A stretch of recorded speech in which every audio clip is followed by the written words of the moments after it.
Hello la team, comment ça va, Capet? Ça va super, très bonne initiative d'ailleurs d'avoir mis le chat direct. Ouais, je me suis dit que c'était pas mal que tout le monde voit les messages, soit que sur Twitch ou YouTube ou quoi, et puis là, vous êtes nombreux, vous parlez souvent dans le chat, etc. On vous oublie pas, on lit tous les Clairement. messages, juste des fois en émission c'est un peu compliqué parce que on a pas mal de sujets à traiter et c'est compliqué de se couper pour certains. Mais voilà, comme ça fait un petit overlay sympa. Et question du coup, est-ce que le plus dur est derrière nous, Léo? Je te demande pas de boule de cristal. Mais par expérience, j'ai envie de lancer le débat direct, tu vois. Le plus dur, en fait, ça dépend de ce que tu considères dur. Est-ce que le fait... en fait, ce qui est difficile, c'est le fait que ça chute violemment ou qu'on se fasse chier ou quoi? Parce que on a posé un bottom qui est intéressant, mais là, on va rebondir dans des zones qui vont être très importantes pour voir si, en fait, t'as les vendeurs qui se repositionnent pour une nouvelle jambe baissière ou pour poursuivre, ou est-ce que on V-bottom comme on l'a fait à partir de maintenant et to the moon. Compliqué. Dans le fait que on ait des baisses violentes qui nous cassent la gueule en une journée, je pense que le plus gros est derrière nous, parce que ce qu'on a vécu ces derniers jours, c'est pas quelque chose qui arrive souvent. En tout cas, je pense notamment à Bitcoin. Clairement. Après, est-ce que c'est le bottom, on ira plus bas? Actuellement, je suis pas convaincu que c'est le bottom de ce cycle. Et je suis encore dubitatif. Alors après, ça m'a pas empêché de buy le dip, de prendre des profits, que ça se passe bien pour moi, etc. Mais je reste quand même sur mes gardes parce que le truc qui... En tout cas, le fait qu'on ait eu ce dip-là, ce rebond et tout, c'est quelque chose de positif. Mais moi, le truc sur lequel je pense qu'il faut vraiment faire attention, c'est que, en fait, les indices, ils ont dump et puis ils ont quasiment tout ravalé à la hausse. Mais qu'est-ce qui serait passé si jamais on avait un top réel, au moins un court moyen terme sur les indices, sachant que BTC est aussi bas et c'est compliqué. En fait, c'est ça qui me faisait un peu penser au pire, c'est que en vrai, BTC s'est cassé la gueule alors que les indices ont perdu 2-3% en 24 heures, 48 heures, c'est beaucoup, mais c'est pas non plus une apocalypse et on est encore super haut sur ces indices-là en fait. Donc c'est pour ça que je reste prudent, parce que tu vois, qu'est-ce qui se passe si jamais les indices étaient amenés à corriger davantage, ce qui serait sain et ce qui serait pas une hérésie ou quelque chose d'anormal en vérité. Ouais. Donc, écoute, je suis un peu comme toi. De toute façon, c'est toujours très difficile d'annoncer c'est le bottom et tout, parce que l'expérience nous a montré que voilà, on sait jamais quand c'est vraiment le bottom. On sait quand les gens se font bien rétamer, mais ça peut toujours aller plus bas. Par contre, moi, ce que je peux dire pour ceux qui nous écoutent, c'est que c'est clairement plus intéressant de se placer maintenant sur BTC, si on doit parler de BTC, que ça l'était à 70, 80 ou 90. Maintenant, est-ce qu'on peut descendre à nouveau à 60 ? Oui. Est-ce qu'on peut descendre plus bas que 60 ? Oui. D'ailleurs, vous lirez sur les réseaux tout et son contraire au sujet du prix pour créer un Bitcoin, pour miner un Bitcoin. Alors en fait, ça dépend de beaucoup de choses, ça dépend du matériel, ça dépend de la stratégie fiscale, ça dépend du coût de l'électricité, mais on va dire que c'est entre 60 et 70 000 $. Alors, Bitcoin peut aller en dessous du prix moyen. Voilà, c'est déjà arrivé, ça peut arriver de nouveau, mais déjà, ça nous donne un peu une surtout, idée de... le prix de production, il peut baisser. Si le hash rate baisse, la difficulté diminue et... mais du coup, il baisse... Il a jamais baissé drastiquement. Là, quand même, non? Parce qu'il y a eu... en tout cas, il y a des gens qui parlaient de ça, alors j'ai pas vérifié... Non, mais tu peux avoir une chute court terme assez drastique, mais elle dure pas. Elle dure jamais. Là, ça a bien baissé, ouais. Ça a quand même bien baissé, ouais. Mais ça dure pas, tu vois, parce que très rapidement, en fait, tu as du nouveau matériel. J'ai cru comprendre qu'il y avait des nouvelles livraisons d'Antminer, etc., qui allaient arriver. Et puis voilà, ça offre aussi des nouvelles opportunités. De toute façon, je le montre à l'écran rapidos, parce que c'est une métrique qui est toujours intéressante. C'est que historiquement, voilà, t'as des moments, ça fait une petite poussée, puis ça fait une petite chute, c'est déjà arrivé. Mais tu vois, très rapidement, c'est avalé. Là, on avait une chute en juin, très rapidement. Là, c'est la chute la plus forte qu'on ait vue depuis des années. Un bon moment, ouais, un bon moment. Mais bon, tu vois, ça finit par être avalé. 2021, ça avait bien baissé, puis c'est reparti. C'est toujours comme ça. Donc, ouais. voilà, moi, je m'inquiète pas trop à ce sujet-là.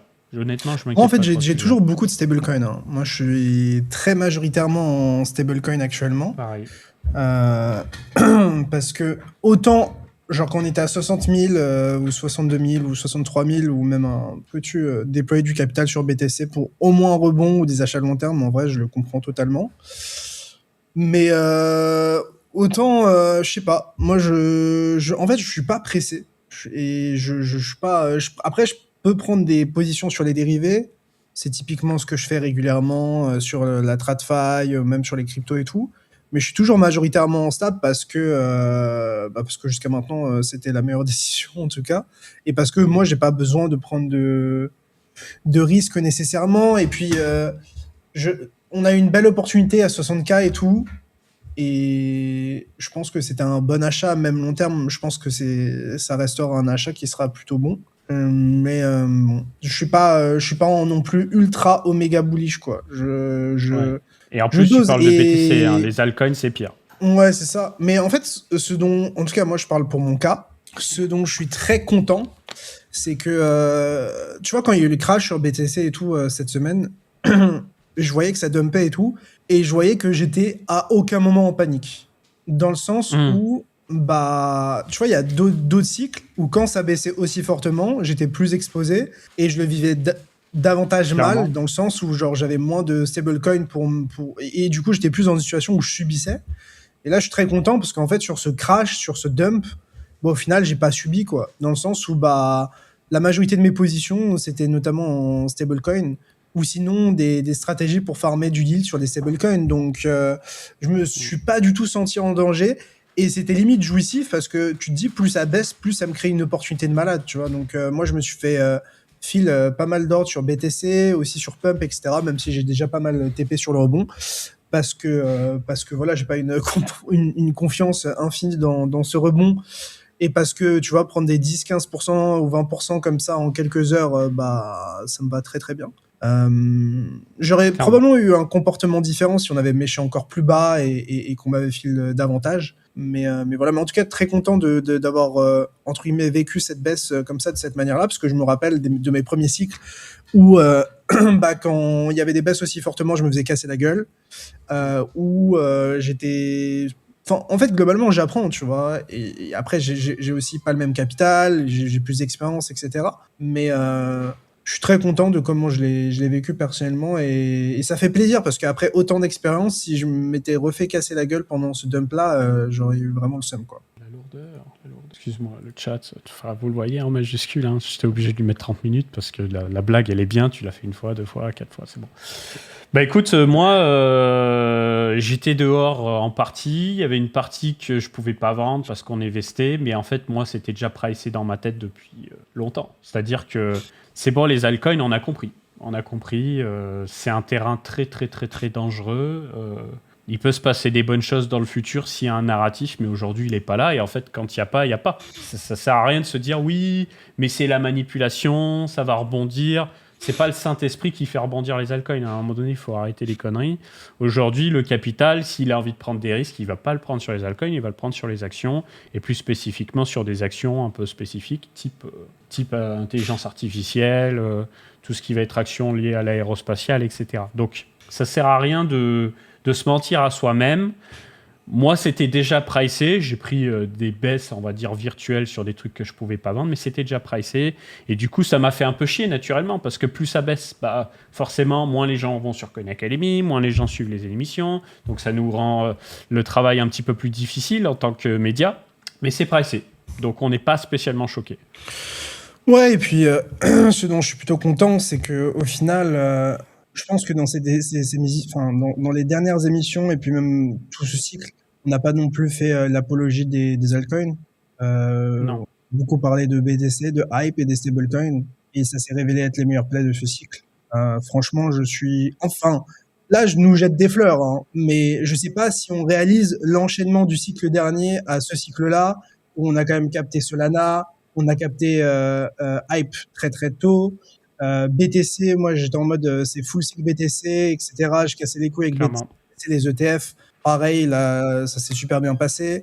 Donc au final, on a c'était une stratégie qui était simple dans le sens où on n'a pas parlé de 10 000 choses et on s'est concentré sur quelques actifs qui étaient très forts et des choses qui étaient très innovantes. Mais au final, ce cycle-là, je pense qu'on a quand même fait des émissions qui font énormément sens. Et si les gens réfléchissent un peu à tout ce qu'on dit, etc., je pense qu'ils s'en sont plutôt bien sortis. Après, évidemment, on peut avoir tort, c'est clair. Mais je pense que on était plutôt du bon côté du truc parce que en réalité, aujourd'hui, je pense que si tu regardes sur YouTube ou tu regardes sur Twitch, il n'y a pas beaucoup de gens qui parlent de uniquement BTC, stablecoin et hype. En réalité, BTC, t'as les maximes et c'est tout, quoi. Et c'est pas ceux qui font les plus de vues, parce qu'en fait, les gens, ils veulent des grands multiplicateurs, ce que je comprends naturellement. Après, BTC, ça fait des années que ça existe. Tu vois, genre, t'as beau être maxi, c'est toujours la même chose. Et puis après, t'as des choses qui changent, plus autour des ETF, des produits structurés par-dessus, tu vois, comme Grand Angle, ils font. Ça, c'est intéressant, parce que, genre, c'est concret, et c'est nouveau, et puis c'est... Mais sinon, je pense que les gens... En fait, ceux qui n'ont pas fait l'effort jusqu'à maintenant de dig BTC, je pense qu'ils le feront jamais, en réalité. Ouais, je pense. Il y a tellement de temps qui est passé, c'est compliqué. Je suis d'accord. Mais en tout cas, ce qu'il faut comprendre aussi pour ceux qui nous écoutent et qui veulent gagner un peu d'expérience sur ce marché, c'est qu'il faut être un peu aigri, on va dire. Il faut être un peu aigri pour protéger son capital. C'est-à-dire que s'émerveiller, prendre des risques, c'est très bien pour faire grossir son capital, parce que c'est ce qui vous permet de passer des nuits blanches, à regarder ce qui se passe, à savoir sauter sur des bonnes occasions, mais c'est aussi ce qui vous fait du dégât quand le marché se retourne. Exemple, on a été les premiers à couvrir massivement le marché des NFT. Qu'on se le dise, je ne vais pas faire genre que cet épisode n'a pas existé. Il a existé, on l'assume pleinement, on y a cru à mort, on l'a beaucoup couvert, et on s'est fait péter les dents. Moi, le premier. Voilà. Et en fait... soit t'es con et tu recommences en boucle, soit tu dis je me suis fait déglinguer, c'est bon, la pilule est passée. Donc ensuite on a eu, c'était fin 2024 de mémoire, les agents IA et les meme coins. Donc on a eu les meme coins déjà un bon moment et après ça a été les agents IA. C'était extrêmement rapide les agents IA, c'est-à-dire que le temps qu'on commence à comprendre un petit peu de quoi il s'agissait avec AI16Z et comment ça s'appelait l'autre Virtual. C'était le top en fait. Et en très peu de temps, les trucs se sont écroulés en termes de prix.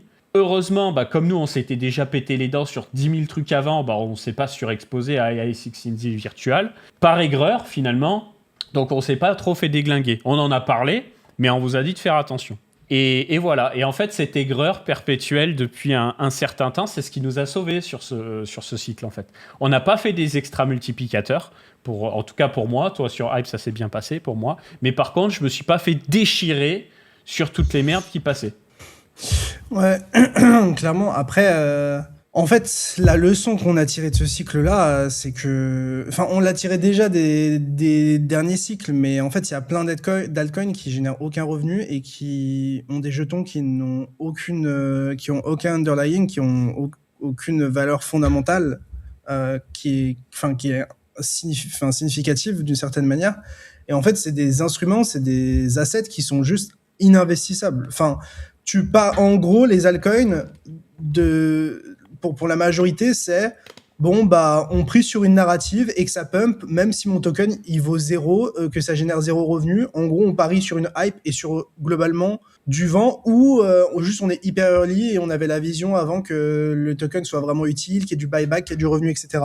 C'est ça. Mais la réalité, c'est que genre tous les trucs à court terme qui étaient stylés, en fait, c'est des tokens qui avaient aucun buyback, qui généraient aucun revenu. On se basait uniquement sur la narrative et le fait que cette narrative gagne encore en momentum. Et le moment où en fait le momentum il s'arrête et que ces trucs-là ont moins d'attention, ou juste commence à baisser, ça tue la narrative elle-même et t'as juste pas assez de nouveaux capitaux en fait. Je pense que c'est ça aussi la différence, c'est que de 2017 à 2023, en vrai, on a lavé le retail. C'est-à-dire que tous ceux qui se mettaient sur des altcoins, pour la majorité, ont perdu de l'argent, se sont fait laver. Bon, on avait des retours sur investissement qui étaient assez ouf de 2017 à 2020. Même 2021, 2017, 2018 et puis 2020, 2021. C'est ça. Et puis, en gros, c'est les deux cycles où il y a eu des vrais altcoins à une certaine échelle, parce qu'après, il y a eu le cycle d'avant, mais c'est encore autre chose. C'est encore autre chose, on n'était pas là en tout cas, non.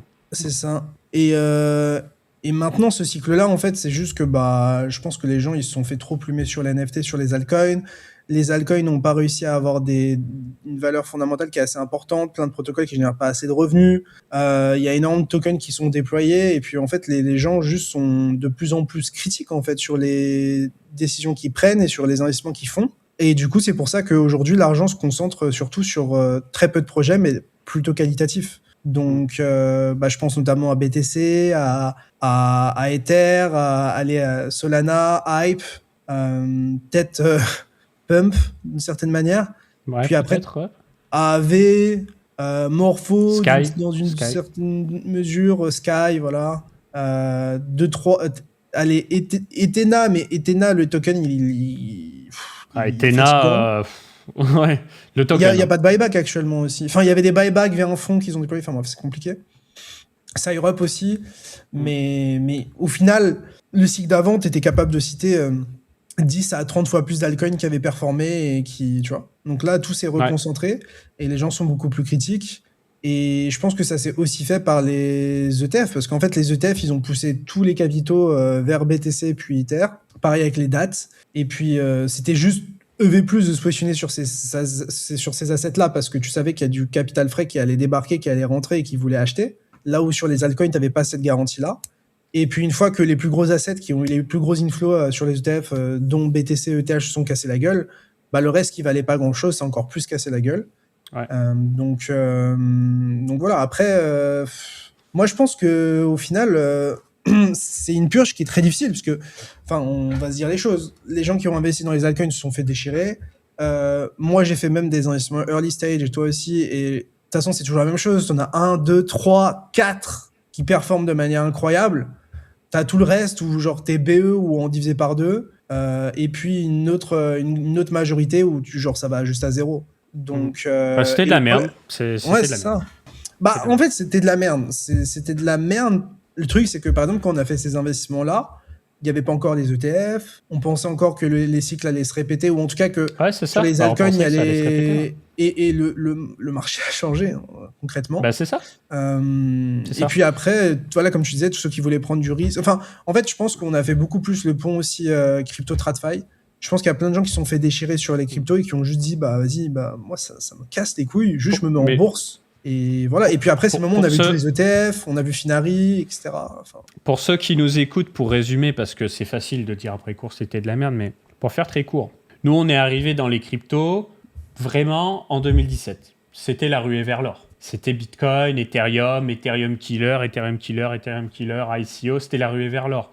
Nouveau moyen de lever des fonds, nouveau moyen d'avoir une certaine indépendance financière, de créer des choses, patati patata. Ensuite, on a eu la DeFi, nouvelle ruée vers l'or. Ensuite, on commençait justement, avant Hyperliquid, à penser au trading on-chain, à toute l'activité on-chain et toute la valeur que ça pourrait créer. Donc, c'était le mood de la ruée vers l'or. Et on a rencontré un nombre incalculable de gens qui ont fait des super profits sur les pré-sales. Donc nous, on s'est dit, bon, ça ne durera pas éternellement, mais on va essayer de se placer sur les pré-sales. Donc on a eu des bons trucs, des moins bons trucs. La finalité, c'est qu'on s'en est pas trop mal sorti, mais quand tu es vesté pendant je sais pas combien de temps, que tu as des contrats dans tous les sens, qu'il faut y suivre, que des fois tu te fais baiser, on va pas rentrer dans les détails, mais en fait tu signes des trucs, mais le truc ça pue la pisse, quoi, ça vaut rien. Et bah ça casse les couilles, parce que par rapport à du spot où tu dis bon bah voilà, ça me plaît plus, je me casse, là en fait t'es bloqué, t'es obligé de parler, t'embrouiller de machin, c'est horrible. Voilà, c'est ça la finalité. Bah clairement, c'est plutôt une bonne description. Et encore une fois, nous, ce qu'on a appris, et c'est le cas dans le VC Game, c'est que t'as très peu d'investissements qui vont faire 90% de tes... Genre, t'as 1 à 5% de tes investissements qui vont faire 90% de tes profits ou de ta performance. Et tout le reste, ça va soit à zéro, soit ça va vivoter, et puis... Soit un bon divisé par X. Donc là, oui, c'est pareil. Là, c'est pareil. Tu te dis, au pire, je sais que ça peut baisser, mais je vais diviser par 2, 3, 4. Non. Des fois, ça divise par 20, 30. Donc ça va pas à zéro, mais c'est tout comme. Ce que je voulais dire aussi, c'est que en vrai, on avait des bonnes idées. Typiquement, genre investir sur tout ce qui est perp on-chain, nous, on l'a fait très tôt. et sur des plutôt bons protocoles. Et enfin, heureusement que je me suis hedgé d'une certaine manière en farmant HL, mais c'est-à-dire on était sur la bonne narrative, on avait des projets qui étaient plutôt qualitatifs, et malgré ça, tu as eu un winner takes all ou genre des concurrents qui sont sortis nulle part, style Aster et Lighter, qui n'existaient même pas au moment où nous on a commencé à faire des investissements, quoi. Donc c'est ça qui est compliqué, c'est-à-dire que tu peux même être genre très picky, réfléchir vraiment à la narrative qui va percer, parce qu'en fait en gros quand t'investis probablement 1 à 2 ans avant que le token sorte. Et donc gros, tu dois déjà anticiper la narrative sur laquelle tout le monde va être, ce qui va être valorisé, ce que les gens vont apprécier. Et même en étant picky et en étant sur des bons protocoles, sur la bonne narrative, même dans ce cas-là, tu peux te faire dépouiller en fait. Donc c'est pour ça que faut mettre, enfin c'est un game qui est très compliqué. Et faut aussi comprendre que y a des choses qui sont en dehors de ton ressort, dans le sens où on a investi sur le papier et même dans les faits sur des très bons protocoles qui, globalement, ont pas perf ou on a perdu de l'argent. Et puis, on a investi sur des trucs dans lesquels on avait très peu d'espoir et qui, au final, ont fait partie des choses sur lesquelles on a fait les plus grosses performances. Ce qui est totalement lunaire. Et en fait, des fois, tu as l'impression que en fait, c'est limite mieux d'investir sur des trucs vraiment scammy et cartélisés, dans le sens où soit ça va à 0, soit ça fait 1 fois 1000, alors que les trucs qui sont genre vraiment carrés, en fait, soit ils vont aller à 0, soit ils vont faire aller x5, x10, mais et encore. Après, voilà, il y a eu une grosse question de timing, parce que tu vois, pour ceux qui nous écoutent, pareil, déjà, t'as pas toutes les infos. C'est-à-dire que des fois, tu sais pas que, ok, t'es rentré en private sale, mais tu sais pas que t'es rentré avant 2 ou 3 rounds d'avant, donc il y a des gens qui sont déjà en multiplicateur sur ta gueule, en x5, en x10, en x20. T'as pas toujours cette information-là. Et le truc, c'est que dans la TradFi, tu vois des boîtes levées en série B, C, D, E, F, G, et malgré tout, ça se passe, tu vois. Mais c'est totalement différent. Et aussi probablement parce que nous, on retient un petit peu ce qui marche et on oublie ce qui marche pas. Tu vois, je pense à Anthropic, je pense à OpenAI qui sont pas encore listés en bourse. Mais s'il te plaît. Voilà. T'as pris les meilleures boîtes dans le monde. Bah oui, c'est ça. Voilà, c'est ça. Mais en crypto, tu vois, tu pourrais dire par exemple, ouais, les gars qui étaient là early sur Celestia, ils ont mangé. Hein. Le truc, c'est que quand on te présente Celestia en 2020, quand on te parle de data availability layer, faut avoir envie d'y mettre des billes, tu vois. Qu'on se le dise. Des fois, t'as des narratifs qui se créent et t'arrives pas à le voir venir. Mais même, genre, on a investi... genre, au final, j'ai investi sur Morpho, sur Mega ETH à 200 millions et quelques sur Echo. Et je pensais qu'on allait pricer au moins 2, 3, 4 milliards. Et au final, je sais pas où on va en arriver, tu vois, alors que j'ai eu le même prix d'entrée que Vitalik. Donc, si en ayant le même prix d'entrée que Vitalik, je fais un x2, x3 en étant vesté, comment tu gagnes, tu vois, c'est ça qui est très compliqué. État actuel des altcoins, c'est ça. C'est pour ça que la public sale Mega ETH, j'ai pas osé, parce que là, on est à quoi je vais gagner de l'argent dessus quand même. Mais c'est juste que moi, j'ai investi dessus le 12 décembre 2024. Donc, il y a un peu plus d'1 an, tu vois. C'est-à-dire que cet argent-là, j'ai rien pu en faire. Ensuite, il va être encore vesté pendant 2-3 ans, un truc comme ça. Donc, c'est très compliqué, hein. Donc après, bon, là, on voit compte Novi et tout, mais je pense que c'est intéressant d'avoir ce feedback-là en mode altcoin, mais aussi en mode backstage, angel investor, fonds d'investissement, VC, tous ces trucs-là, quoi. Mais c'est pas évident. Donc après, ces trucs-là, on en a beaucoup moins parlé depuis longtemps, parce que juste les altcoins n'ont pas performé ce cycle-là. Mais ça montre un peu l'état qu'il y a. Et du coup, le problème, c'est que c'est plus difficile de lever et de se financer dans un contexte où les mecs beaucoup de fonds se sont fait casser la gueule sur ce cycle en crypto. Donc en fait, le truc, c'est est-ce que les financements en crypto vont continuer à être significatifs ? Est-ce qu'ils vont être juste plus sélectifs ? Est-ce que ces gens qui investissent en crypto, ils vont pas juste investir dans de l'IA ou dans des startups plus Web 2 parce que en fait, l'industrie crypto est en train de prendre en de s'épurer complet. Ouais. Et du coup, en fait, c'est des investissements. En fait, avant, il y a 4-5 ans, ou même il y a 6 ans, même plus en fait, putain, on est tellement vieux, c'est une dinguerie. Tu faisais un deck à la con et tu levais à 50-100 millions de valo. Aujourd'hui, je pense même pas que tu peux lever, ou tu lèves dans des conditions qui sont extrêmement difficiles. Donc c'est pour vous montrer aussi que hors Or, la mauvaise performance, ça a un impact sur les gens qui financent l'écosystème et sur les gens qui build. Et du coup, le game, il est en train de se concentrer entre en fait des projets très quali. Et je pense que la porte d'entrée, elle va être plus compliquée aussi. Clairement, je suis désolé. Je suis désolé, putain, je regarde le chat. Bref, mais voilà, il y a une question de timing. Moi, je vois, il y en a qui se foutaient de ma gueule dans le chat, et pas de souci. Moi, en fait, j'ai toujours choisi d'être transparent avec vous et je continuerai de le faire.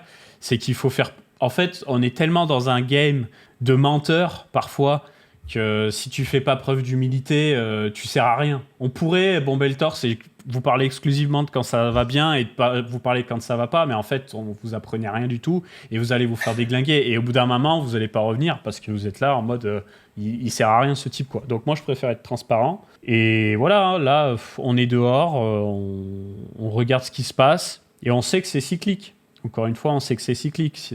Ça peut être à un moment très long, très douloureux, on va dire. Mais moi, je signe pas la mort des cryptos, clairement pas. En tout cas, pas tout de suite. J'ai pas suffisamment d'éléments pour dire ouais, allez, c'est bon, les cryptos, ciao. J'en suis pas à ce stade encore. Ouais, non, mais je pense pas. Mais après, moi, en tout cas, ça m'a poussé à me concentrer sur beaucoup moins de projets. Et par contre, ces projets-là, de les diguer énormément, quoi. Bon, je pense à HL, mais je pense aussi à d'autres trucs. Et de facto, parce que je me concentre sur HL, je découvre plein de choses. Moi, j'ai compris plein de choses sur les money market, donc les plateformes de lending borrowing, style AAV, style Morpho, style Fluid, style Hyperlane, etc. Pareil pour les AMM, j'ai compris plein de choses. Le fait d'être builder aussi, ça m'a tellement appris. Enfin, c'est une dinguerie. Et puis, je pense que ce qui est ouf et que les gens ne se rendent pas compte, c'est que build un projet, c'est tellement difficile. Mais genre, c'est tellement dur. Tellement dur. Les gens ont aucune idée de la difficulté que représente de build. Alors, évidemment, si tu fais un projet et que tu forques et que tu appuies sur copier-coller sur un truc qui existe déjà, c'est moins compliqué de build. Mais en tout cas, l'année dernière et cette année, je suis passé par des trucs. En tant que builder, les gens ne réalisent pas parce que tu dois gérer la communauté. Pour ceux qui lèvent, tu dois gérer tes investisseurs, tu dois gérer ta communication publique, tu dois pas faire de faux pas, tu dois te financer mais pas trop. Tu dois faire attention à pas te prendre un hack, ton produit il doit être incroyable, tu dois garder du momentum, ça dépend aussi de quelle chaîne sur lesquelles tu builds. Si t'as pas une chaîne qui pète et qui a de l'attraction, tu t'es obligé de pivoter. T'as des gens du jour au lendemain qui décident de te chier dessus publiquement.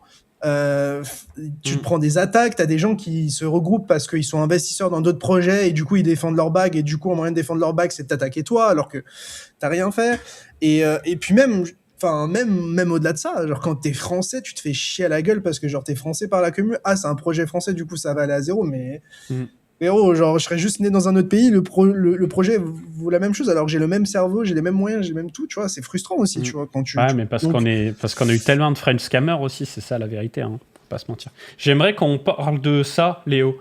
Alors, précision pour ceux qui nous écoutent, on nous a dit dans l'espace commentaire qu'on parlait trop d'IA. Alors, on va pas essayer de vous saouler, mais j'aime beaucoup ce commentaire parce que Musk est très excessif sur ses takes vis-à-vis de l'IA.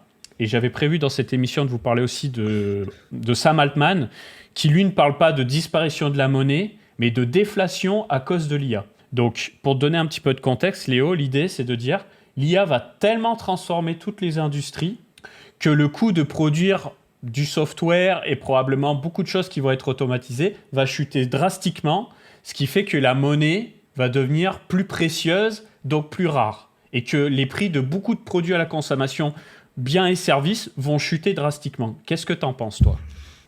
Mais j'en pense que pourquoi il y aurait de la déflation alors que les gouvernements ils ont des dettes de malades à rembourser, qu'ils ont besoin d'imprimer pour faire plein de trucs. Enfin, c'est compliqué d'avoir de l'inflation dans un contexte comme ça, quoi.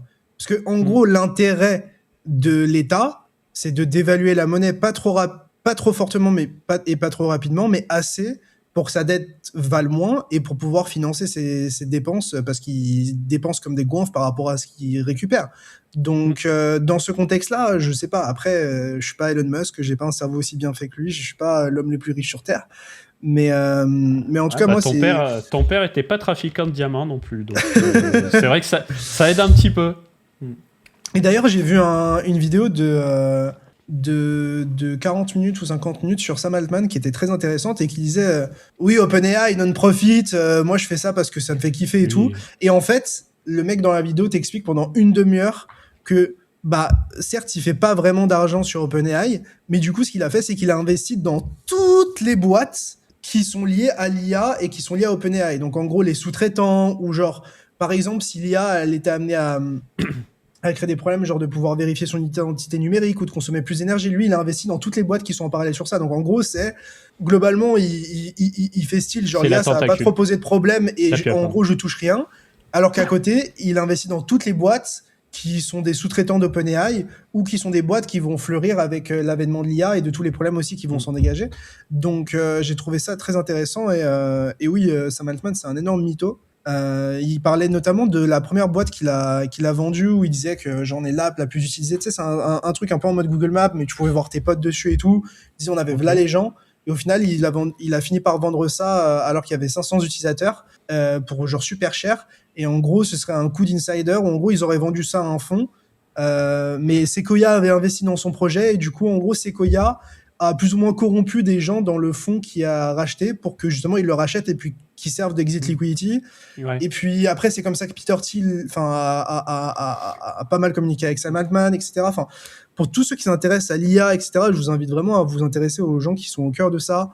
Et même, tu vois, toute l'histoire autour de Peter Thiel, il y a des choses qui sont très, très, très, très sombres. Alors que c'est quelqu'un qui a un positionnement assez central dans l'économie américaine, dans l'IA, dans toutes les boîtes, tu vois. Genre, ça a été un des premiers investisseurs de Facebook, je crois, d'ailleurs. Enfin bref, très, très intéressant. Ok, elle a dit que Sam Altman était un psychopathe. Bah, moi, je vous laisserai juste Google Sister of Sam Altman pour que vous sachiez un petit peu les accusations qu'a fait sa sœur à son sujet. Ça fait pas rire. Hein. Après, il y avait l'histoire de l'employé qui s'est suicidé, mais c'était pas un suicide. Oui, alors, voilà. T'as vu les photos ? Non, j'ai pas vu. Un bain de sang, frérot. Son appart, c'est Kill Bill. C'est Kill Bill. Mais il s'est suicidé. Tu sais, il a fait comme ça. Dans le dos. Puis il a commencé à marcher, à s'accrocher au mur et tout, histoire d'en foutre partout, histoire que tout le monde en profite quand ils arrivent dans l'appartement. Mais bref, non, franchement, c'est une dinguerie. C'est une dinguerie. Et tu sais pourquoi il est mort, ce mec, hein ? Parce mais il y avait justement... Mais lui, je me souviens plus exactement, mais il était lié à plein de trucs sombres de Sam Altman et d'OpenAI, ouais. Bah, en fait, le sujet, c'est que... D'ailleurs, on a eu des sujets similaires par rapport à Nvidia, mais c'est qu'en gros, comment les IA arrivent à être aussi fortes, c'est qu'elles s'entraînaient sur des grosses quantités de données. Le truc, c'est que ces données, des fois, tu n'as pas le droit de les utiliser sans consentement ou sans les acheter. Ah oui, du coup, il parlait du deal avec Reddit et tout aussi, d'ailleurs. Je sais pas si tu as suivi ça. Ça, j'ai pas vu. Mais juste pour ceux qui nous écoutent, en gros, le gars qui est mort, suicidé, en fait, a poucave le fait que OpenAI traitait énormément de données sans avoir le droit de le faire, ce qui aurait pu potentiellement tuer OpenAI d'une certaine façon à cause d'une histoire judiciaire ou quoi. Donc du coup, on l'a suicidé. Voilà, t'as pas vu aussi l'histoire du coup, Sam Altman, c'était un des premiers mecs... Enfin, il était là très tôt et il était très proche des co-founders de Reddit. Et il y a un des co-founders de Reddit qui est mort.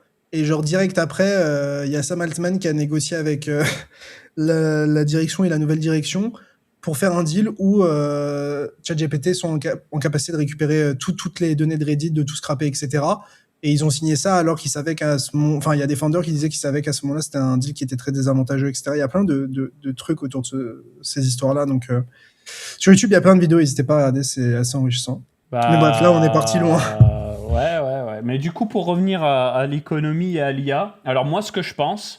Je ne vais pas vous saouler toute l'émission parce que j'ai bien compris le message. Non, t'as pas 100% de la planète qui va perdre son boulot et on va juste guider des robots et puis salaire universel, non. J'ai la vision. Ce qui va se passer, c'est que ça va être très brutal. C'est-à-dire que simplement ceux qui auraient fait l'effort de s'intéresser à l'IA et l'utiliser vont être employables. Par exemple, tu sais comment ils font les recrutements maintenant chez OpenAI ? Ils disent aux gars, tu dois faire ce projet, on sait... Évidemment que tu pourrais jamais faire ce projet tout seul de toi-même et que ça prendrait sinon peut-être des semaines, des mois. Eh bien, multiplie les outils IA et fais ce projet et fais-le le plus vite possible pour voir s'il est capable en 20 minutes, 30 minutes de gérer plusieurs agents, de déléguer, etc. En gros, que tu sois littéralement un opérateur, un pilote d'IA, un opérateur, un orchestre, orchestre, c'est ça. Un orchestrateur, quoi. Alors, c'est ça. Et du coup, l'avenir, pas sur tous les secteurs d'activité, je l'entends bien, mais sur de nombreux secteurs d'activité, ça va être d'orchestrer soit des IA purement logiciels, soit des robots, puisque là, on a NVIDIA qui a annoncé la Physical AI. Donc, de base, en gros, tu es plus ou moins chef de projet et globalement, tu t'alloues des ressources, surtout humaines, pour qu'il y ait des humains qui fassent ces tâches-là. Mais du coup, si maintenant c'est un mec qui orchestre juste des IA, ça veut dire qu'il y a besoin techniquement de moins d'humains. Enfin, genre, et du coup, forcément, ça va créer un chômage de masse. Ouais, frérot, il y a déjà des licenciements de malades, oui, bien sûr, sur du court terme. Mais en fait, ce qui va se passer, c'est qu'à un moment donné... Sur du long terme, je pense. Moi, je pense que c'est juste qu'on va step up nos idées et qu'à un moment donné, on va se dire, je vais être quand même obligé de recruter pour déléguer. Toute la population n'est pas comme ça. Hein. T'as plein de gens, même dans la population, qui n'ont jamais utilisé l'IA ou qui sont pas familiers avec tout ce qui se passe. Et tout ça, genre ces gens-là, ils vont se le prendre en pleine gueule dans les 3-5 prochaines années. Ça va être gargantuesque. Mais ceux qui font l'effort de s'en servir seront employables. Oui, mais du coup, la majorité des gens ne savent pas l'utiliser, donc ils ne seront pas employables. C'est ça que tu es en train de dire. Ouais, mais bien sûr. Mais après, tu sais, c'est comme à l'époque d'Internet. Hein. Il y en a, ils étaient en mode « Ah, moi, Internet, non, truc de geek. » Et bah, écoute. Mais non, mais regarde, pour moi, genre, rien qu'aujourd'hui, pardon, je veux lancer une nouvelle boîte, une nouvelle start-up. À l'époque, j'aurais recruté, je sais pas, une team sur la partie animation vidéo, peut-être un designer, peut-être j'aurais recruté 3 techs, j'aurais recruté un avocat, ou genre en mode j'aurais pris un cabinet et tout. Mais mec, maintenant, genre 90% de ces tâches-là, genre ça va être fait par de l'IA et enfin, moi personnellement, j'ai l'intime conviction que ça va créer du chômage de masse. Ah, mais sur le court terme, ça va évidemment créer du chômage de masse. Le chômage va pas quadrupler en une année. Mais je pense que la tendance long terme, c'est que le chômage il va juste augmenter continuellement. Parce qu'en fait, tout ce qui n'est pas automatisé aujourd'hui le sera probablement dans les prochaines années. Et pour moi, énormément de choses sont automatisables. C'est juste que ça va prendre du temps. Mais moi, c'est comme ça, tu vois. Si tu n'apprends pas à savoir utiliser la machine, qu'elle soit mécanique, électronique ou électromécanique à l'époque, bah... Tu pouvais faire des boulots sans machine, mais à un moment donné, il fallait se mettre à la machine. Bah là, c'est pareil. Ouais, mais là, il va falloir s'y mettre. Pour moi, c'est encore différent. Parce que pour moi, tu as très peu d'acteurs qui vont reconstruire encore plus des immenses monopoles. Enfin, c'est déjà ça au final, mais je pense que ça va être encore plus exacerbé. Donc, en fait, je me dis que genre, même dans le GAFAM, genre, ils font plein d'acquisitions, ils développent plein de services, ils font plein de trucs, mais ça va être encore plus rapide. Mais après, ça empêchera pas les gens d'innover, de créer leurs trucs et tout, tu vois. Mais c'est juste que... Mais en fait, vu que ça coûte encore moins cher, ça veut dire que ceux qui ont déjà l'avantage d'avoir beaucoup d'argent, ils vont juste... mais après, infiniment plus vite. Il y a un autre sujet, c'est le plateau de l'intelligence artificielle, c'est qu'elle peut augmenter en intelligence, mais elle se base quand même sur des données. Donc, à un moment donné, il va bien falloir les nourrir de nouvelles données sur la compréhension de l'univers, par exemple, tu vois, ou la compréhension du corps humain, ou du langage avec les animaux, je sais pas, tu vois. Mais à un moment donné, quand t'as fait le tour de toutes les données disponibles sur Internet, toutes les données que tu peux acheter, bah, il va falloir construire des nouvelles données, tu vois. Et à un moment donné, elles vont pas aller les chercher d'elles-mêmes. Le truc, c'est qu'il y a trop d'argent qui est injecté dans l'IA pour que ça stagne. Enfin, sincèrement. Ah, mais frérot, c'est les données, là, en 2030, on a fait le tour, hein. Oui, mais... En 2030, hein. C'est l'être humain. L'être humain, il est inventif, il fait que innover, et puis quand tu donnes beaucoup d'argent, il a plein de temps et de ressources pour trouver des solutions. Donc, moi, je m'en fais pas trop à ce niveau-là. Voilà pour la parenthèse IA, en tout cas, les potes. Première émission non sponsorisée depuis très longtemps, mais vous inquiétez pas, il y a un nouveau sponsor qui arrive, c'est le gars. Ça arrive, et si tu veux, Léo, on peut parler d'AT, ou alors on peut parler d'actualité. Moi, j'ai tout ce qu'il faut. Ouais. Attends, je vais partager mon écran. Voilà. Bah écoute, pour moi, BTC, c'est assez simple, dans le sens où on a eu un maxi range que je vous expliquais ici, avec une déviation par-dessus. Si jamais on entend ton clavier. Et du coup, en gros, suite à ce range, cette déviation, on a réintégré. L'objectif, c'était la bande basse, mais même de casser en dessous. Et en fait, qu'est-ce qu'on a vu ? En fait, on a tout simplement vu une jambe baissière, une consolidation, une jambe baissière. Donc, maintenant, on amorce la phase de rebond suite à une grosse chute et un bottom actuellement autour des $60 000. Il y a pas mal de gens qui essaye de trouver les causes. Il y en a pas mal qui mettent en lumière genre des options sur les ETF de BlackRock, etc. Honnêtement, j'en ai aucune putain d'idée. Moi, ce que je regarde, c'est le prix. Et ça m'étonnerait pas qu'il y ait des fonds ou des trucs qui explosaient. Après, il y a un gars de Wintermute qui disait sur Twitter que avec l'explosion de Free Arrow Capital, de FTX, de Celsius et tout en 2022, quand il y a des firmes qui ont explosé, qui se sont fait déchirer ou qui ont fait faillite, on l'a su très rapidement parce que genre ça se disait par conversation et messages privés. Là, ça semble pas trop le cas, donc apparemment pas trop de quoi s'inquiéter. Je pense peut-être, enfin je sais pas si c'est lié aux options ou quoi. Moi personnellement, je sais pas trop de le justifier. Mais ce qui s'est passé avec ce dump, du coup, c'est que, en fait, on a fini par atterrir dans l'ancien range qui était pré-élection Trump ici. Et puis après, on a eu l'élection de Trump, et puis c'est comme ça qu'on a fait To the Moon. C'est aussi dans cette même, on avait eu les ETF ici, donc ETF, pré-Trump, et ensuite on a tout cumulé, et c'est ça qui nous a fait exploser à la hausse. Et là, en fait, avec ce dump, on a réintégré ce range-là, et maintenant, on est en train de se réheurter à cette borne haute du range, sur laquelle on a buté pendant des mois et des mois en 2024. Et donc moi c'est vraiment ça que je surveille dans le sens où en plus de ça t'as l'optimal trade entry, enfin t'as la reload zone vendeuse de cette baisse à partir de ce top jusqu'à ce bottom, donc 70% de retracement de cette baisse, ça correspond à cette zone rouge ici, et ici là la zone rouge ici c'est globalement l'ancienne borne haute du range pré-élection Trump du coup. Donc moi je fais extrêmement attention à ce qu'on n'ait pas genre une sorte de, enfin un scénario qui pourrait être imaginé et qui pourrait être possible, c'est que en fait oui on a un rebond fort, mais pour autant est-ce que la baisse est totalement terminée et on continue en up only? Ça actuellement j'en suis moins convaincu, et c'est pour ça que je fais attention à ce qu'on est, enfin en tout cas moi si j'étais un vendeur, probablement je chercherais une entrée dans cette zone ici avec du ceiling invalidation ici ou ici, et avec une target typiquement soit sur le milieu de range, soit sur la bande basse du range ici. Parce que du coup, on pourrait faire une petite chasse de stop. Ici, en daily, juste on reteste les EMA 9-18 en daily, qui sont assez utiles dans une tendance baissière, enfin dans une phase tendancielle. C'est souvent assez cool à surfer. Et du coup, peut-être commencer et avoir de l'acceptation dans ce range-là. En fait, pour moi, c'est ça qui serait un peu hardcore, c'est qu'on ait de l'acceptation, enfin qu'on ait une sorte de déviation qui on réintègre dans ce range-là. Si on a ce scénario-là, pour moi, ça veut au moins dire qu'on a au minimum plus de consolidation ou que le bottom n'est pas posé, quoi. Donc voilà. Par contre, si on commence à rester au-dessus longtemps et qu'on flippe ce niveau en tant que support, là, je me dis, ok, on peut repartir de plus belle. Mais moi, c'est vraiment ça que je surveille, entre 72 000 et 75 000 $, voir si on n'a pas une sorte de pression vendeuse qui se met ici, parce que pour moi, c'est une zone logique sur laquelle les bears peuvent se positionner. Tu vois, d'un point de vue risk-reward, c'est typiquement, genre, je pense qu'il y a des mecs qui cherchent quelque chose comme ça, genre. Tu vois, genre, en mode, on reteste le milieu de range, donc là, t'as 2,47 en étant large, et ici, t'as 4,52, tu vois. Donc, si tu vises une poursuite de la tendance baissière, c'est possiblement quelque chose qui peut se faire. Après, voilà, moi, c'est vraiment ça que je regarde, parce que, en fait, on n'a pas 10 000 niveaux en soi. Pour moi, les niveaux les plus clairs, c'est ici, le milieu de range, la bande basse, et à la limite, ce niveau ici qui était la bande basse du range dans laquelle on était avant que ça break vers le bas.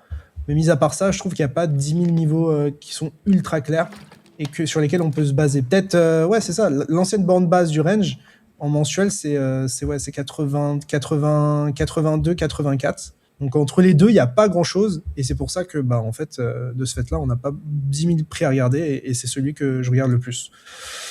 Donc voilà, moi BTC j'ai acheté en moyenne autour de 62-63, j'ai tout revendu entre 69 et 70, et maintenant je patiente tout simplement. Et si jamais on a un scénario baissier ou une petite chasse ou un moment de faiblesse et on repasse sous ce niveau-là, typiquement après une chasse, je prendrais probablement le short.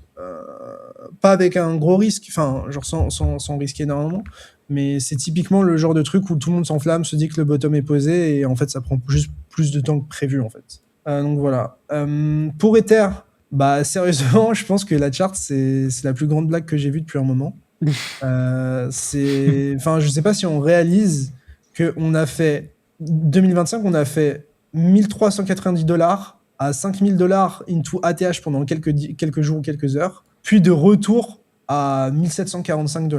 Donc, moi, je trouve ça tout simplement ouf. Est-ce que c'est une bonne zone pour acheter? Bah, si on se dit qu'ici, on a chassé avec ce bottom-là et qu'on a envie de défendre ce bottom, bah, clairement, toute cette zone ici, c'est la zone idéale parce que c'est là où bah, tu risques le moins pour défendre ce bottom-là et te dire qu'on va au moins avoir un rebond ou repartir en ATH pour ceux qui sont les plus optimistes. Moi, personnellement, actuellement, je suis pas... Ether, j'y crois pas, en fait. Ether, j'y crois pas en tant qu'asset. Et fondamentalement, avec Vitalik qui nous dit que bah, les L2, c'est de la grosse merde, bah, c'est pas très rassurant, honnêtement. Donc, je pense que si on a un setup bearish sur BTC, je le prendrais... Enfin, ce serait limite plus intéressant de le prendre sur Ether, parce que fondamentalement, il est moins fort que BTC, je trouve. Après, peut-être qu'il est discounté et que je m'en rends pas compte, etc. Mais voilà. Donc Ether, moi, je suis pas du tout convaincu. Je pense que le mieux, c'est de regarder les EMA en 12 heures ou en daily pour faire du suivi de tendance si jamais on croit que la baisse n'est pas terminée. Bon, après, fondamentalement, genre horizon assez long terme, c'est une zone qui est vraiment intéressante pour défendre ce bottom, quoi. Parce que globalement, tu peux essayer de te positionner là, mettre ton SL là et genre, t'as un upside qui est assez ouf. Mais moi, c'est plus du tout un asset qui m'intéresse. Et le problème, c'est que d'ailleurs, si on prend ce lot, on va où là? Genre pour moi, c'est si on perd ce niveau des 1600 $ en weekly ou mensuel, ça va commencer à être vraiment rude sur Ether. Donc voilà. Pour ce qui est des autres cryptos, bah Solana, on est allé aux abysses. Moi, Solana, ça fait un moment que j'y crois plus du tout.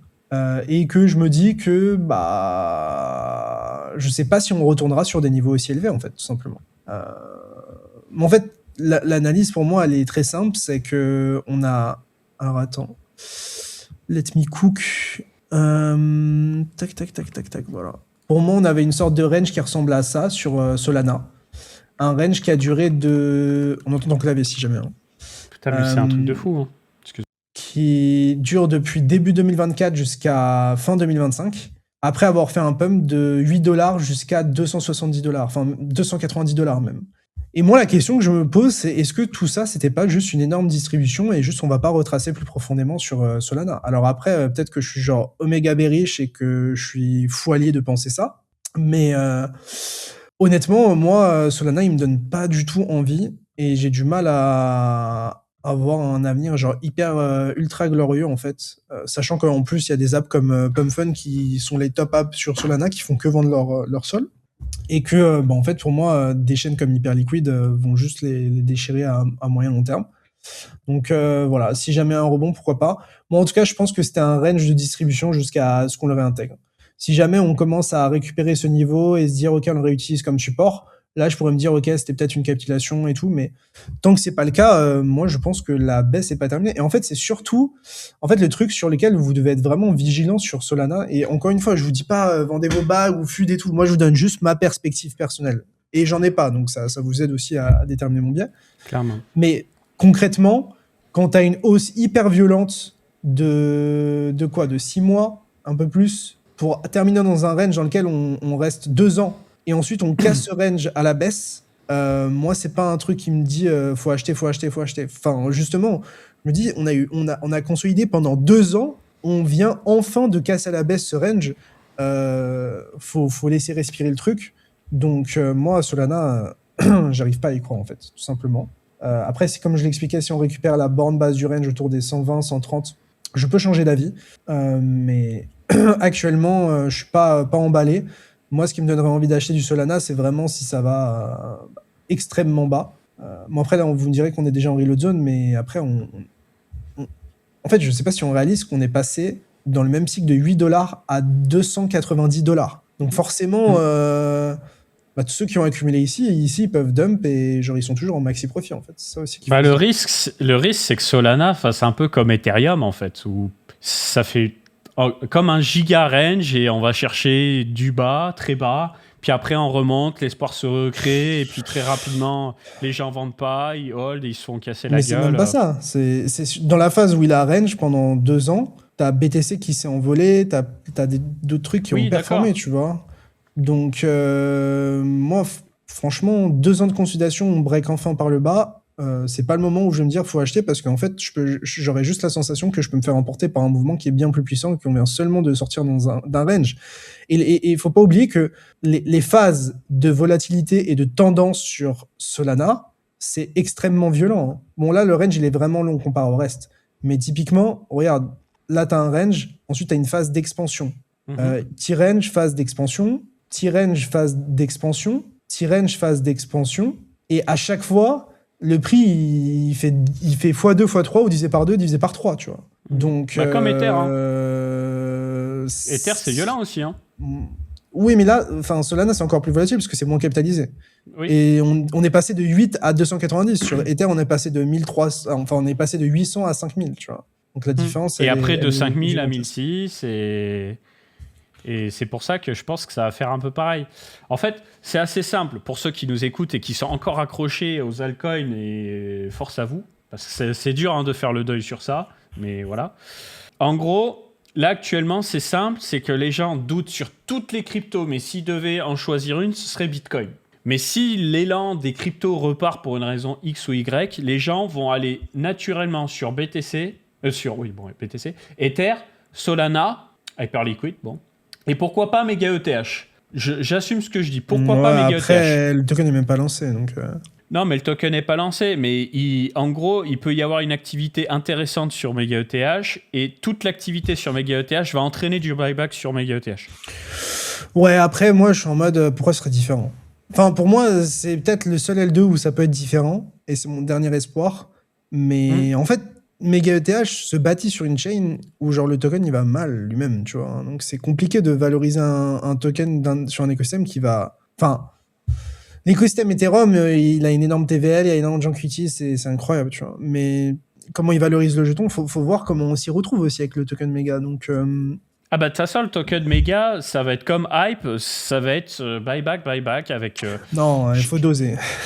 Non, mais écoute-moi. Non, mais c'est pas les mêmes revenus. C'est ça qu'il faut. Voilà, non, mais on est bien d'accord. Mais c'est pas la même capitalisation non plus. Hein, parce que Hype, c'est 33 milliards, Mega ETH, c'est 33 fois moins. Donc, forcément. Mais je pense qu'ils ont pas 33 fois moins de revenus que HL. Je pense qu'ils ont plutôt 50 à 100 fois moins de revenus. C'est ça le truc. Oui, mais c'est juste que moi, je veux te parler des sources de revenus. Ce serait le yield sur le stablecoin. Et tu as aussi, je sais pas si tu as vu, une histoire, comment ils appellent ça? J'ai prévu d'en parler juste après, mais bon, j'ai pas le nom, mais en gros, le mécanisme, il est assez simple. C'est que si tu es market maker ou trader haute fréquence ou projet DeFi et que tu veux la latence la plus basse possible, tu dois utiliser du méga comme moyen de paiement pour avoir accès à cette latence privilégiée pour pouvoir faire ton market making, ton trading haute fréquence, etc. Oh, mais ton intérêt, c'est de payer ça s'il y a un intérêt économique à market maker dessus. Mais si tu n'as aucun intérêt... On est d'accord. En fait, pour qu'il y ait un intérêt économique, il faut qu'il y ait plein de users et qu'il y ait des dApps qui soient super solides. Et puis même, tu as le risque de contrepartie. Donc, il faut être sûr que là où tu opères, c'est safe. Tu vois, genre, c'est... En fait, il y a tellement de si que moi, je suis obligé d'être ultra sceptique. Ah, mais le sujet, il est très simple. C'est que, tu l'as dit, c'est le dernier espoir. C'est-à-dire que si... Il n'y en a pas si. Si tu n'as pas d'activité sur Mega ETH, tu as de l'activité où dans l'écosystème Ethereum? Tu vois? Bah, sur Ethereum, L1, sur Base, et ça s'arrête là. Hein. Ouais. Voilà. Donc non, et puis même, tu vois, j'ai vu les posts autour du stablecoin, en gros, globalement, c'est l'USDM, donc il y a Ethena qui font du stablecoin as a service, et du coup, Mega ETH en profite avec l'USDM. Du coup, l'USDM, il génère du revenu nativement, et 50% du revenu est utilisé pour buyback le jeton Mega. Moi, de ce que j'ai lu, c'est un truc comme ça. Et en gros, s'ils font 500 millions de supply, ça équivaut genre un truc comme 10 ou 15 millions de buyback à l'année, un truc comme ça. Ou peut-être moins, un truc du style. Mais le truc, c'est que, en fait, il faut que la chaîne, elle prenne. Parce qu'en fait, si la chaîne, elle prend pas, quel intérêt pour les gens d'utiliser la chaîne? Et si les gens n'ont pas intérêt d'utiliser la chaîne, pourquoi ils auraient un stablecoin dessus, en fait? C'est surtout ça, le danger. Enfin, le risque. Donc, moi, je laisse une chance à mes gars. Je suis en mode, moi-même, j'ai investi dedans, donc j'ai envie d'y croire. Mais je reste quand même ultra sceptique parce que c'est un jeton de L2. Jusqu'à maintenant, les jetons de L2 n'ont jamais vraiment bien performé dans le temps. Et parce qu'il faut qu'ils aient des apps qui leur permettent, qui donnent envie aux gens de rester. Et c'est, encore une fois, avoir une app qui fait des choses techniques de manière incroyable, ça ne suffit pas. Il faut des produits que les gens utilisent et dont ils ont besoin. Donc, On mais est je dis d'accord. pas ça en Mais- contradiction avec toi, hein, je dis ça pour les Oui, gens qui nous regardent. mais du coup, s'il n'y a pas, bah, ça veut dire que. Bah, Mais à part techniquement, BTC tu vas faire quoi? Hype, il n'y a plus rien. Mais tu vas faire En fait. quoi sur Mega que tu peux pas faire sur HL ou que tu peux pas faire sur Ethereum Mainnet? En vrai. Bah, tout ce qui est lié à de la très très très très basse latence.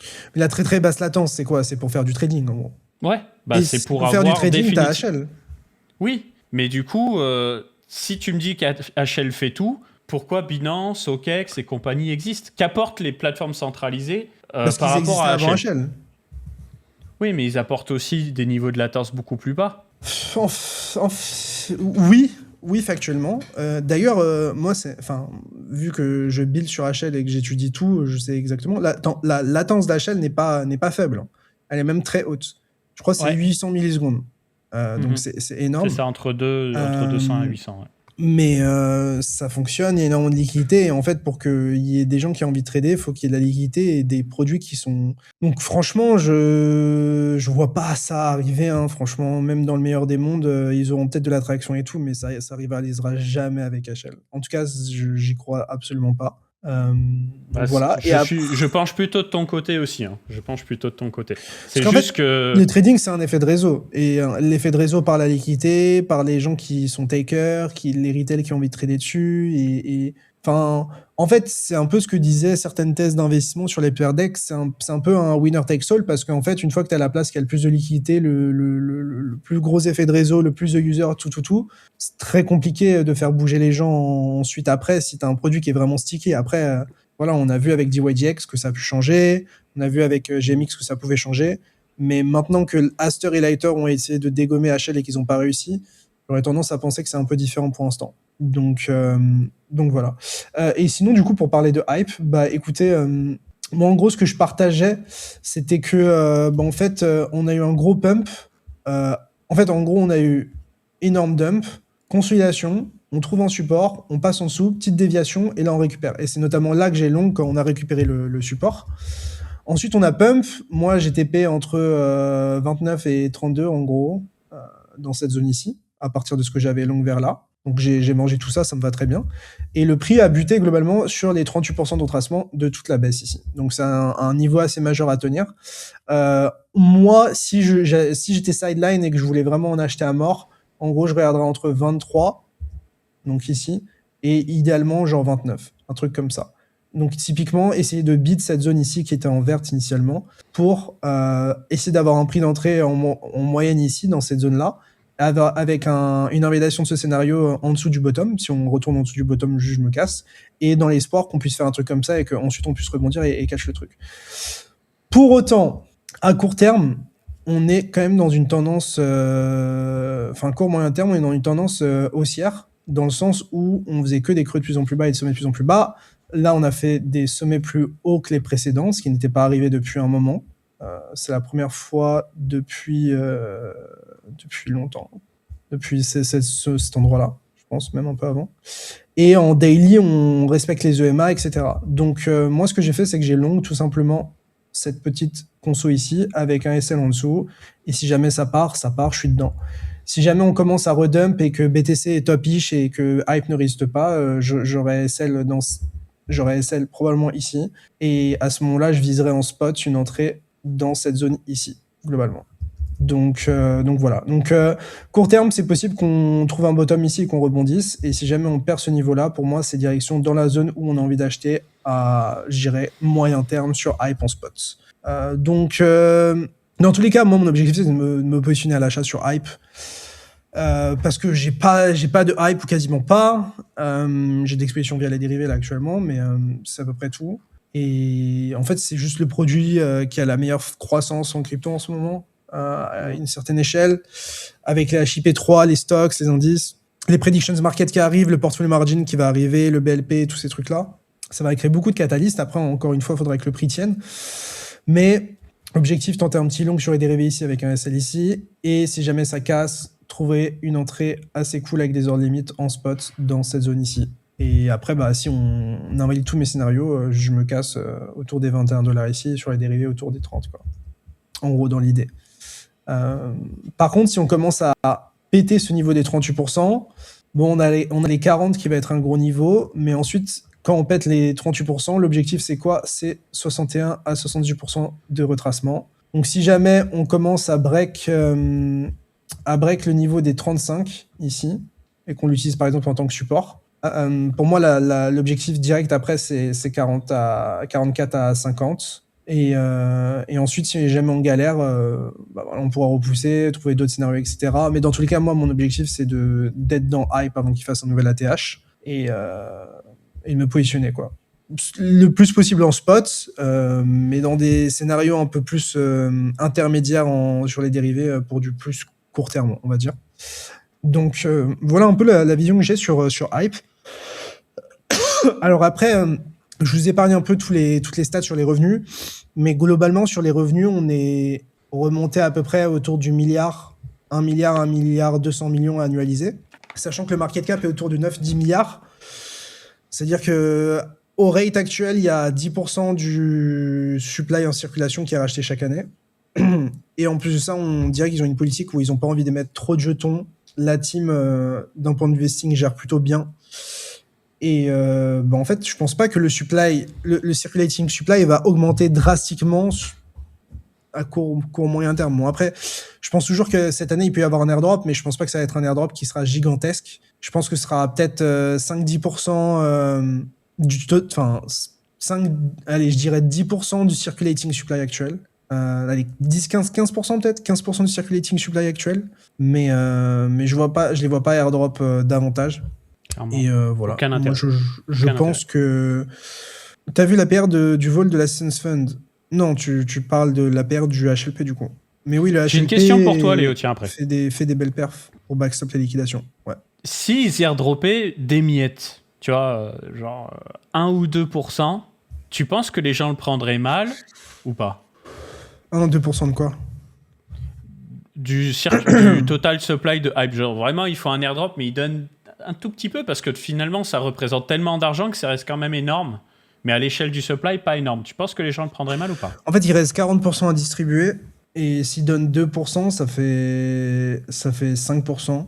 Moi, dans tous les cas, mon call, c'est que la team HL plie classique sur classique. Ils font aucune erreur, ils font jamais un truc comme ça. Par contre, les voir non, mais airdrop... est-ce que c'est une erreur, tu vois? Parce qu'on pourrait se dire, bon, bah, il donne quand même, mais il dilue pas trop le token et il garde des cartouches pour plus tard. Donc, est-ce que ce serait une erreur, tu vois? Mais c'est pas, en fait, c'est pas que c'est, en fait, je les vois pas faire ça, en fait. C'est pas trop leur DA, hein, je vais pas te mentir. Hein. Moi, je les vois bien airdrop. Moi, genre, disons, il y a 40% du total supply encore à distribuer. Genre, distribuer 4-5%, pour moi, ça se fait. 4, j'irais entre 1 ou 2 milliards de dollars, quoi. Entre 4 et 10 max. Ouais, c'est ça, en fait. Enfin... En gros, tu fais, ouais, c'est ça, 1,5 milliard, peut-être, un truc comme ça. Enfin, mais encore une fois, je pense que eux, ils time la chart. Je pense pas qu'ils vont airdropper tant que le prix est aussi bas. Moi, ma thèse, c'est qu'ils vont pas airdrop tant qu'on n'est pas au-dessus de 50 ou 60 dollars. Donc, dans tous les cas, même si c'est 2-3% des miettes, comme tu dis, ce sera valorisé encore plus que maintenant et ça fera peut-être 2-3 milliards. Donc, des miettes de 2-3 milliards, c'est envisageable. En fait, faut regarder relativement. C'est là où je te pousse dans ton retranchement. Ça me fait plaisir. Parce qu'au final, envoyer des grosses quichetas, à part dire dans les médias, on a fait le plus gros airdrop de l'histoire, c'est pas très utile. Si, les gens seraient très contents, c'est vrai, ils seraient très contents sur le coup. Mais est-ce que ce serait bénéfique au protocole à moyen terme? Je sais pas. Mais en fait, moyen... Je sais pas, mais en fait, il y a de grandes probabilités qu'ils fassent des incentives autrement, tu vois. Ça peut être des discounts sur des features, comme ils le font sur la HIP3. Ça peut être des discounts ou des choses qui poussent les gens à utiliser le portfolio margin et le BLP, ou même sur les predictions markets. En fait, déjà, s'ils te permettent d'avoir des produits avec les frais les moins chers du marché, tout en ayant des frais et des revenus, bah c'est déjà ouf, tu vois. Parce que c'est-à-dire que t'as le meilleur produit d'un point de vue liquidité, on-chain, et t'as le produit avec les frais les plus bas quasiment. Bon, après, je vous parle pas des lighters à 0 et tout, évidemment. Mais ça, c'est clairement quelque chose à considérer. Mais moi, je pense que oui, je dirais ils vont airdrop par coût de 5% du total supply. Donc, ça fait genre des coûts de 10-15% du circulating supply actuellement. Mais vu que ouais, je sais pas. Je les vois pas airdrop tout de suite, en tout cas. Non, mais je pense que tu as la bonne vision. C'était juste que je pense pas qu'ils vont envoyer des énormes quantités, parce qu'en fait, même en envoyant quelques pourcents, c'est des milliards. Mais je pense que c'est même pas une question de ça. Je pense que la vraie question, c'est ils ont 40% du supply encore à distribuer. Quand et comment et sur quelle durée ils vont le faire? Parce qu'en fait, ils n'ont pas une vision court terme. En tout cas, eux, ils avancent qu'ils ont une vision long terme. Et en réalité, je trouve que ça se voit plus tôt, parce que sinon, ils auraient pu refaire une saison de points direct, ils auraient pu faire plein de trucs greedy pour, tu vois. Donc, ils ont 40%. Je pense que ces 40%, si le projet marche bien, ils vont être distribués sur horizon 5-10 ans. Donc après, tu fais les maths, quoi. Et moi, dans tous les cas, airdrop ou pas, j'utilise le produit. Donc, ouais, bien sûr. mais je pense qu'il y a plein de gens qui disent ça. Il y a plein de gens, évidemment, qui trade en se disant que c'est un bon produit, et puis s'il y a un airdrop, il y a un airdrop. Après... C'est ce qu'il faut faire. Hein. Bah, en fait, quand t'es pas trader, tu comptes plus sur l'airdrop. Quand t'es trader, c'est plus un bonus, quoi. Donc voilà. Mais je pense que rien que le fait... Enfin, en vrai, ils ont construit un produit qui est tellement fort, parce que aujourd'hui, pour trader les stocks et les indices de manière liquide on-chain, t'as pas 10 000 options. Et en fait, c'est ça leur position de force, c'est que ils ont même pas besoin d'airdrop pour avoir de l'attraction des nouveaux utilisateurs, etc. Donc je pense qu'ils vont essayer de vraiment bien timer ça. Et en fait, pour moi, je pense pas que ça arrivera. Mais je me dis qu'une manière intelligente de faire ça, ce serait genre d'incentiver soit les gens qui build sur les predictions market, soit qui build sur la HIP3, soit les gens qui build sur la Hyper-EVM. Parce que... Mais en fait, c'est tellement pas dans la DNHL et c'est un peu irréaliste. Mais en fait, le meilleur moyen, ce serait que genre les incentives, elles aillent aux users et aux projets, et que les projets en redistribuent encore aux users. Et comme ça pousse vraiment l'activité sur la Hyper-EVM. Ça, ce serait le top. Etc. C'est utopiste, mais pourquoi pas, hein. Parce qu'en fait, ils pourraient très bien dire on donne une part. Enfin, je pense pas que ça arrivera, mais ils pourraient très bien airdrop les deployers HIP3. Ils pourraient très bien airdrop, je sais pas, les mecs qui font des prediction markets. Et ensuite, ces mecs-là, ils incentivent en hype, genre sur ces produits-là. Après, ça sous-entend que la team HL va devoir faire des choix arbitraires, et que les teams sont un peu enfin, tu sais pas comment ils vont émettre, à quelle vitesse, est-ce que ça va embrouiller tout le monde, etc. Donc c'est un peu compliqué. Franchement, c'est pas facile de faire des airdrops à la place d'HL, mais je pense que la meilleure des choses, ce serait tout court, hein. des growth modes sur davantage de primitives. Ouais. Très bien. Est-ce que tu veux enchaîner sur les actus, Léo ? Ouais, peut-être juste un dernier point vite fait sur la TradFi. D'un point de vue S&P 500, bah, on avait une gueule un peu topish, et puis au final, on a récupéré quasiment toute la baisse qu'on avait eue en une journée. Donc voilà, le Ponzi continue de monter. J'irai pas shorter ces trucs-là, mais je le garde en tête si jamais, au moins pour mes holdings crypto, quoi. Et sur le Nasdaq, c'est un peu la même chose, mais en plus faible. Donc on voit que la tech a un peu plus du mal. Je regardais même Microsoft s'est bien fait casser la gueule là. Bon, faut le dire vite, hein, parce que quand on dézoome, évidemment, mais Microsoft ça tire un peu la guelle. Ouais. Apple, ça tient. Je pense que c'est un peu lié à Epstein, hein, Microsoft. Hein. Je pense pas. Hein. Moi, je pense que ça joue. Je suis très sérieux.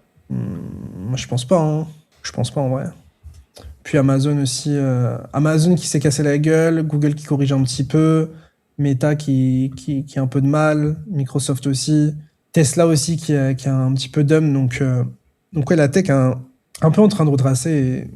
Parce qu'on toujours garder ça en tête. On me dit peur de l'IA et tout, mais Microsoft, ils s'en sortent très bien en IA avec...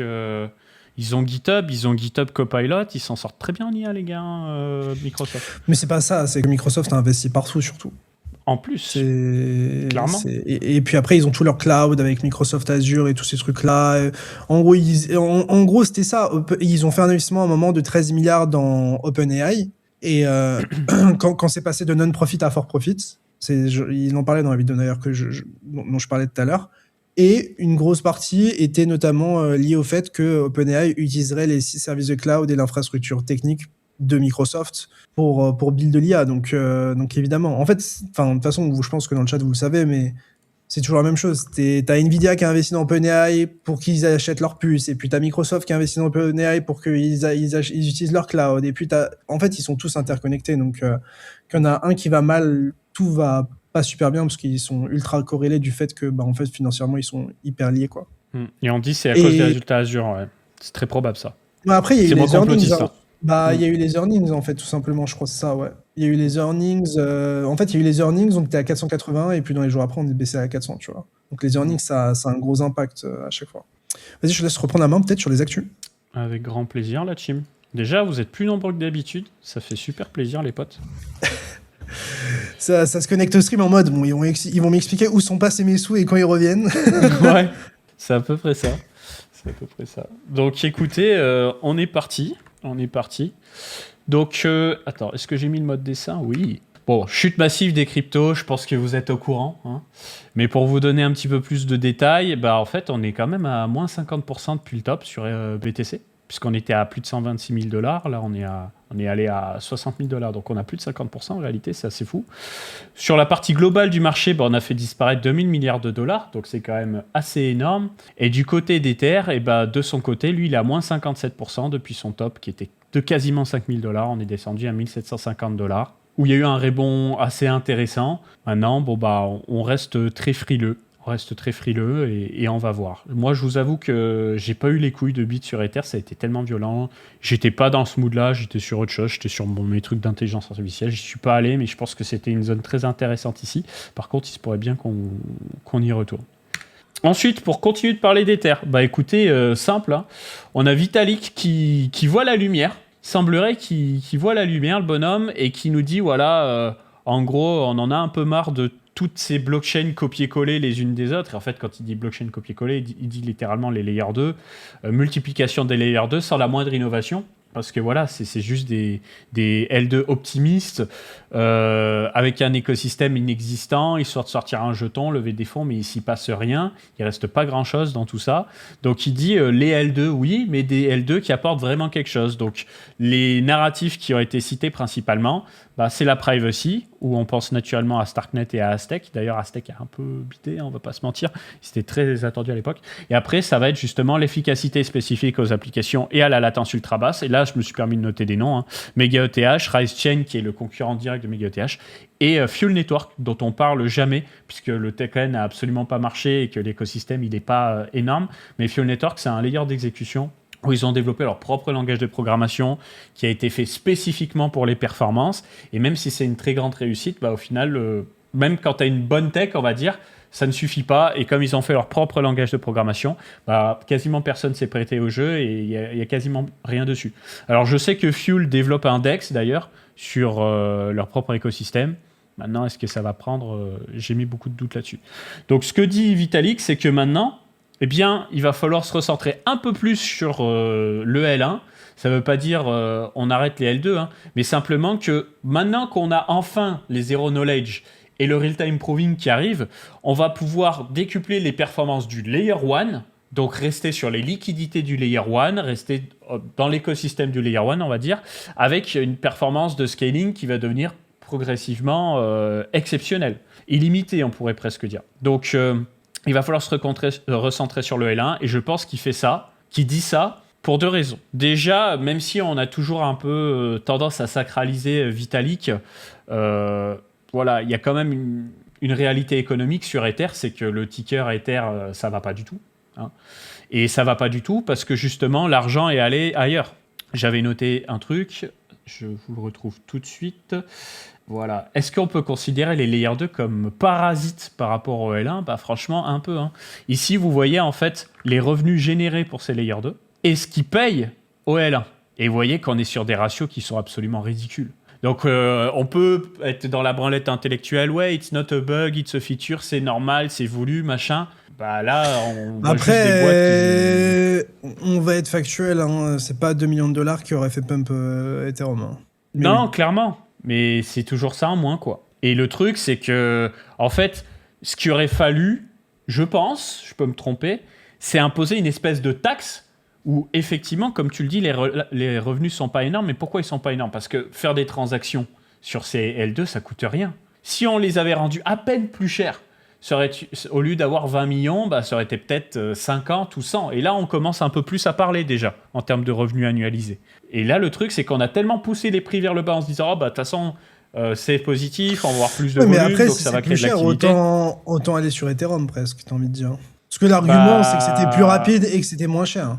mais si beaucoup, c'est aussi beaucoup, cher et beaucoup plus moins cher. rapide, les gens ils seraient allés. Oui, mais Voilà. je sais pas. Mais là, le truc, c'est qu'Ether va être de plus en plus rapide. Alors, on ne sera pas à 200 millisecondes, hein, mais on va avoir un Ether avec des blocs de 8, puis 6, puis 4 secondes.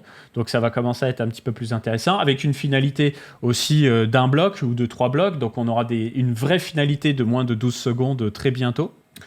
Et du coup, l'intérêt, c'est de revaloriser Ether en tant que monnaie. Alors, déjà, Vitalik, petite erreur, il nous parle aussi de réserve de valeur.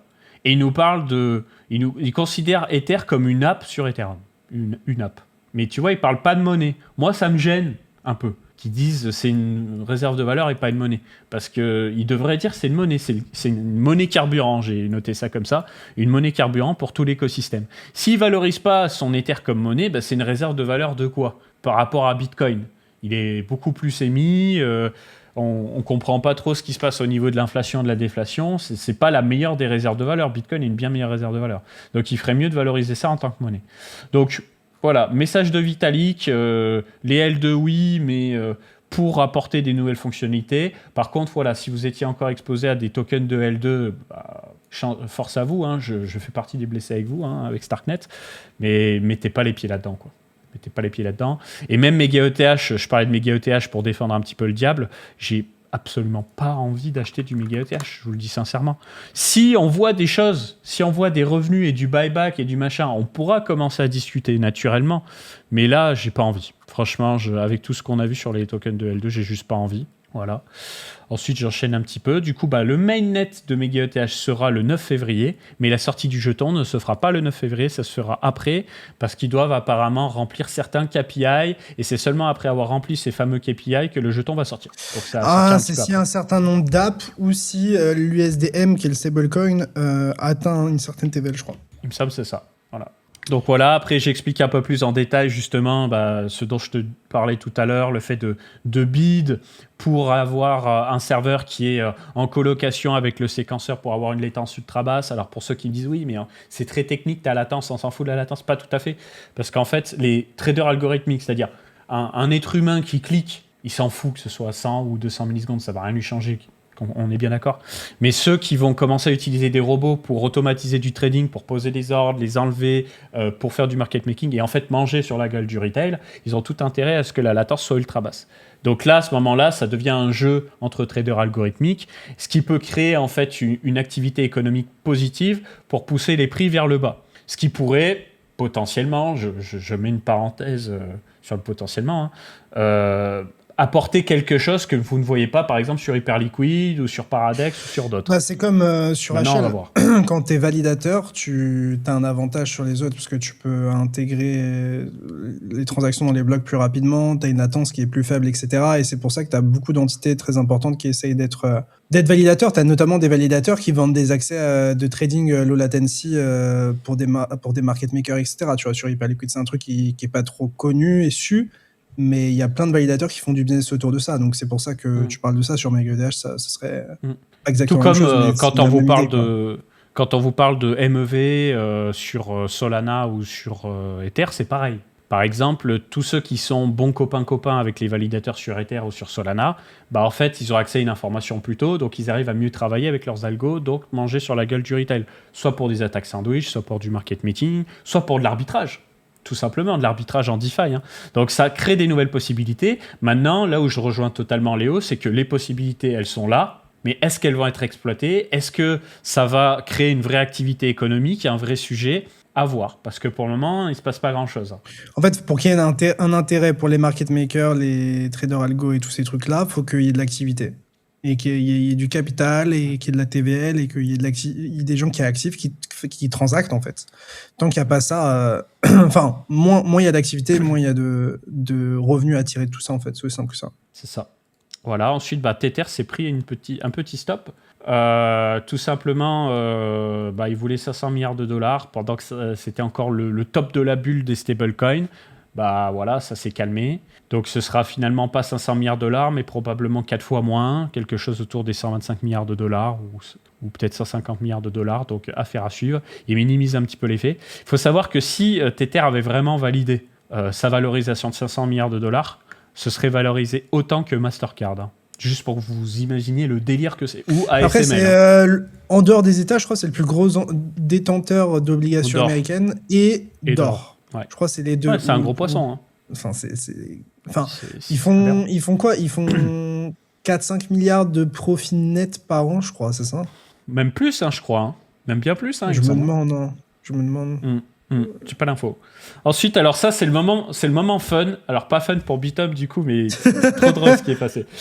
Trop drôle ce qui s'est passé. Alors, je vous la fais courte. Ils ont voulu faire une campagne d'airdrop de 1,5 $ par utilisateur, et le dev qui a airdrop, au lieu d'airdropper des KRW, qui est la monnaie coréenne, il a airdroppé 2000 BTC par utilisateur. Alors évidemment, ils n'avaient pas des centaines de milliers de BTC à airdropper à tout le monde, mais en gros, ils ont donné un solde virtuellement illimité à tout le monde. Donc tous ceux qui se sont connectés à Bitob à ce moment-là et qui ont vu leur solde, ils ont halluciné, ils se sont dit est-ce que je peux vendre, est-ce que je peux acheter? Oui, je peux. Et du coup, ils se sont vite précipités pour acheter et vendre et sortir de l'argent de la plateforme. Donc la plateforme s'est fait dépouiller de quelques millions de dollars en quelques minutes. Heureusement pour eux, ils ont vite patché ça, donc ça n'a pas fait trop de dégâts, mais ça a fait dumper le BTC à 55 000 $, je crois. Et puis gros coup de chaud et grosse perte financière pour Bitob. Je trouvais ça gros trou dans la caisse pour eux. Alors après, ils doivent être big et tout, mais quand tu dois rembourser des dizaines ou des centaines de millions, c'est chiant, quoi. Ouais, non, il n'y a pas eu des centaines. Je crois même pas qu'ils aient communiqué. Dizaines, je pense, c'est sûr. Hein. Mais je pense qu'ils ont pris un gros coup dans les dents, ouais. Clairement. Frérot, je sais pas combien ils te font de profit à l'année, mais c'est quand même beaucoup pour eux, je pense. C'est beaucoup d'argent. Ensuite, MicroStrategy, stratégie maintenant, lance un programme de sécurité face à l'incertitude quantique. Traduction, il y a ce fameux sujet de l'informatique quantique qui arrive à grands pas, potentiellement dans les 10 prochaines années. Si l'informatique quantique arrive et qu'on ne s'y prépare pas, eh bien tout plein d'algorithmes de chiffrement pour la protection des données, la création des clés privées, signatures patati patata pourraient être cassés. Et donc, potentiellement, ça pourrait créer des piratages à la chaîne. Particulièrement sur les anciennes adresses de Bitcoin, au tout début de Bitcoin, quand Bitcoin utilisait moins de cryptographie avancée, on va dire, puisque ça évolue avec le temps. Et donc, ce qu'il faut, c'est s'y préparer de sorte à ce qu'on puisse protéger un maximum de monde. Comment ?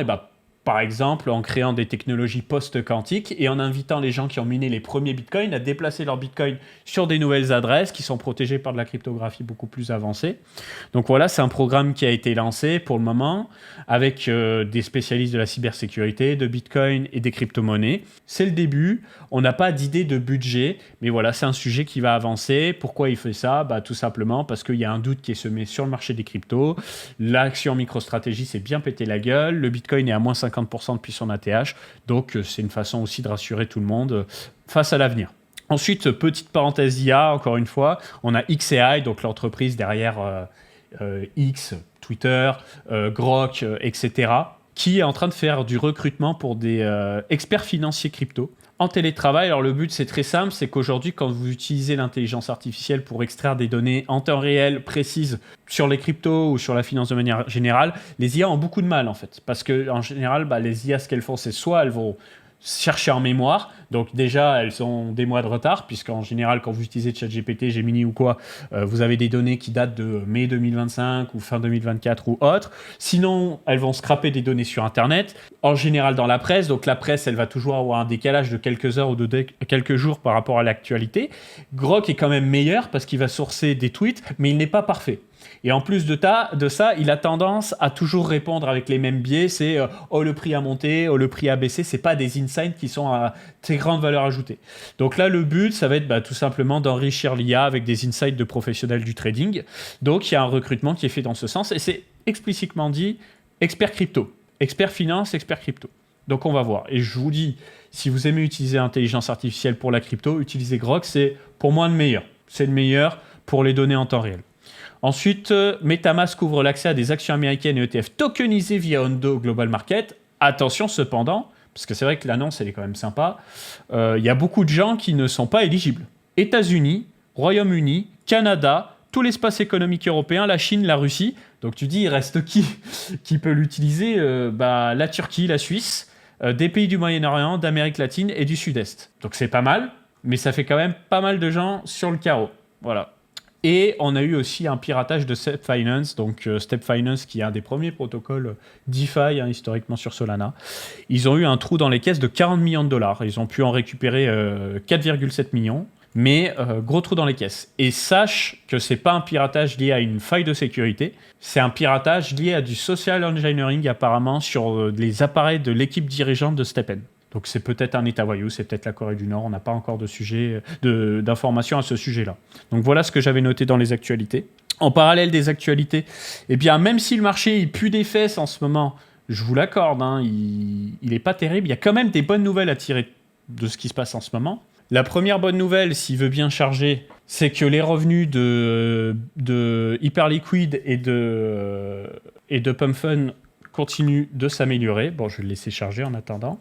On a eu un unlock de jetons d'Hyperliquid il y a quelques jours. Ça n'a pas impacté le prix, visiblement. Ça s'est passé le 3 février, je crois. Le prix s'en tape. Hyperliquid se porte très bien. Putain, il va falloir... Voilà, c'est bon. Vous voyez, les revenus. On continue d'avoir un petit peu plus d'1 million sur PumpFun. On continue d'avoir 1,5, 2 millions, voire plus sur Hyperliquid. Sur les 30 jours, ça nous donne quoi ? Ça nous fait quand même un bon 80 millions sur 30 jours pour Hyperliquid et presque 50 millions sur PumpFun. Donc ça continue de brasser. Il y a quand même de l'activité, il y a quand même du buyback. C'est pas mal. Et pour faire un petit peu le point sur le calendrier du mois de février, alors j'utilise naturellement Layer GG à chaque fois, très bonne source si vous voulez avoir un résumé rapide de ce qui se passe sur le marché. Eh bien on se rend compte de quoi ? C'est qu'il n'y a plus de TGE. C'est bon, les TGE, c'est passé. Zama est sorti, Sentient est sorti. Bon, t'as MegaETH qui va arriver sous peu. Mais Zama, c'est sorti ? Je savais même pas. Ouais, ouais, c'est sorti et tout le monde s'en... Voilà, je vais rester poli, mais voilà, c'est sorti. Ça a baissé en dessous du prix d'achat, je crois, pour les enchères. Maintenant, ça stagne un petit peu et voilà. Pas de TGE. Pas de TGE, on a juste des infos sur des unlocks, des hackathons sur Virtual et sur PumpFun. Donc un mois crypto extrêmement calme. Ça faisait très très très très longtemps qu'on n'avait pas vu autant de calme. Ouais, je vois les actus, elles sont pas hyper intéressantes. Clairement. Et en fait, pourquoi c'est une bonne nouvelle ? C'est parce qu'en fait, on est en train de faire le ménage, définitivement. Tous ceux qui devaient sortir leur token de merde pour Extract, ils les ont sortis. Ceux qui se sont fait dépouiller, qui ont dû partir, je pense, sont déjà partis. Il reste que les vrais, quoi. Que vous, finalement, que nous. Donc, peut-être que ça nous annonce du meilleur par le suite. Encore une fois, j'insiste sur peut-être, je ne suis pas devin. Voilà. Ensuite, on a Polymarket qui a déposé une application pour Poly. Donc, il semblerait que le token pourrait arriver...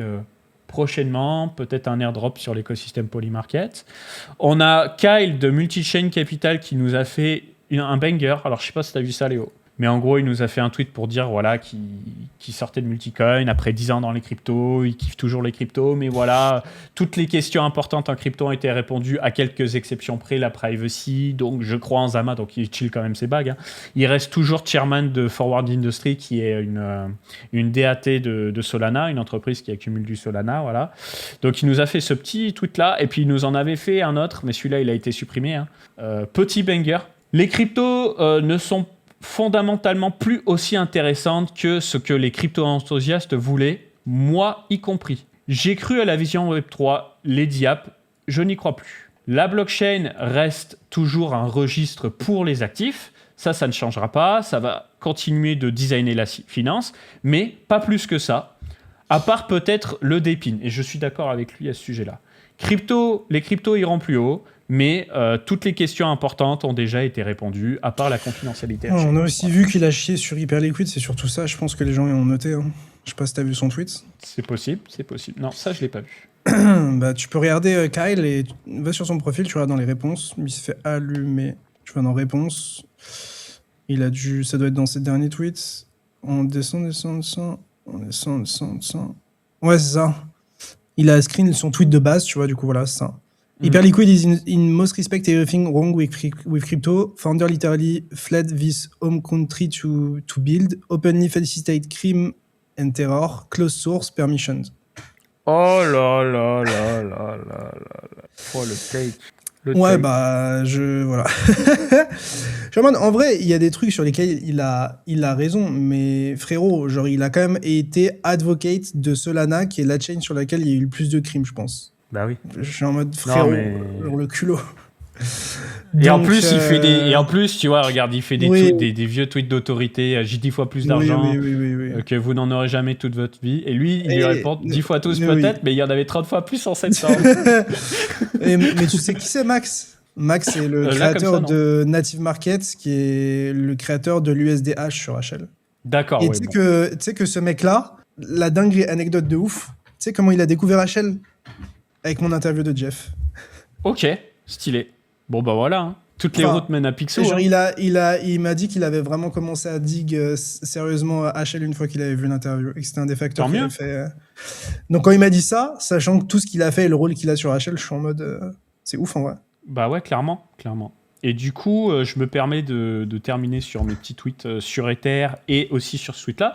Donc, on a PumpFun qui avait, il y a quelques temps, acheté Padre, qui était un terminal de trading de meme coin. Maintenant, ils ont acheté Viper, qui est aussi un terminal de trading multi-chain, principalement pour les meme coins.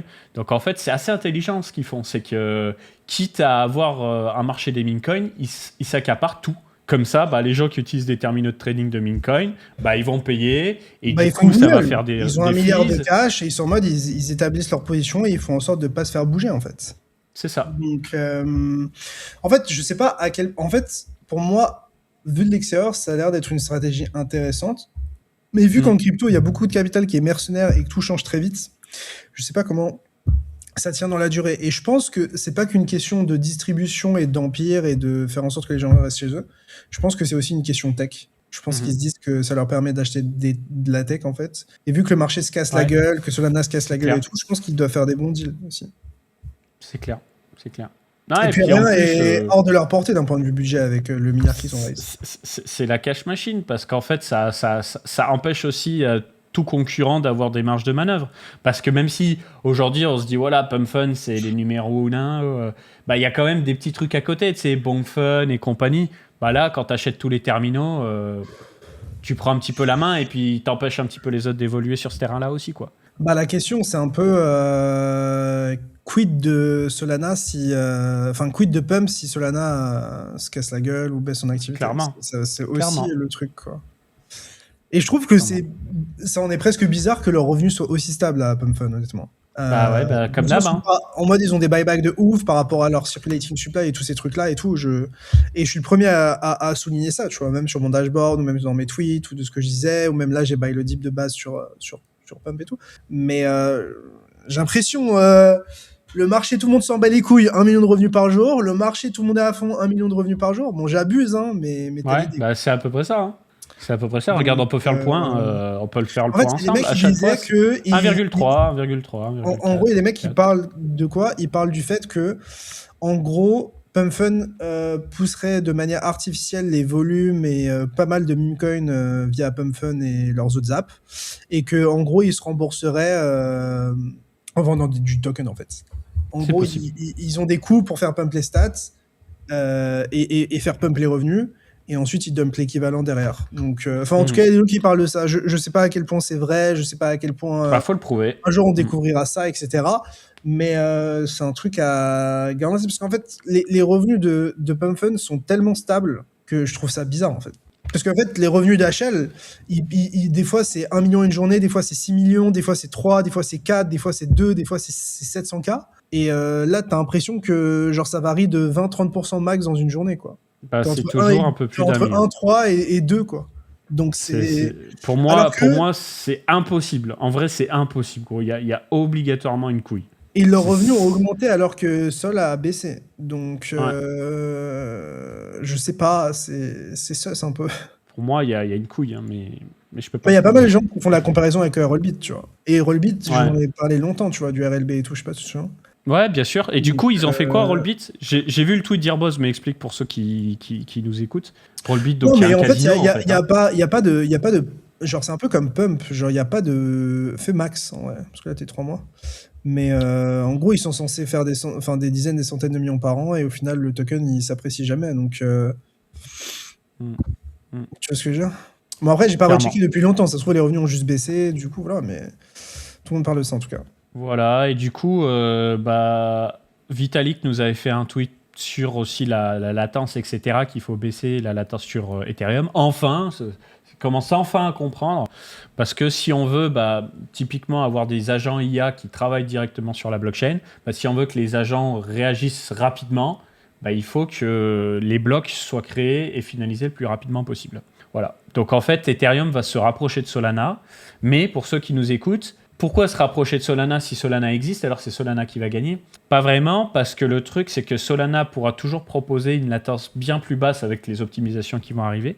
Mais d'un autre côté, Ethereum, en termes de scaling, pourrait mettre une grosse calotte à Solana parce que cette fameuse technologie ZK, elle peut fondamentalement changer Ethereum de A à Z.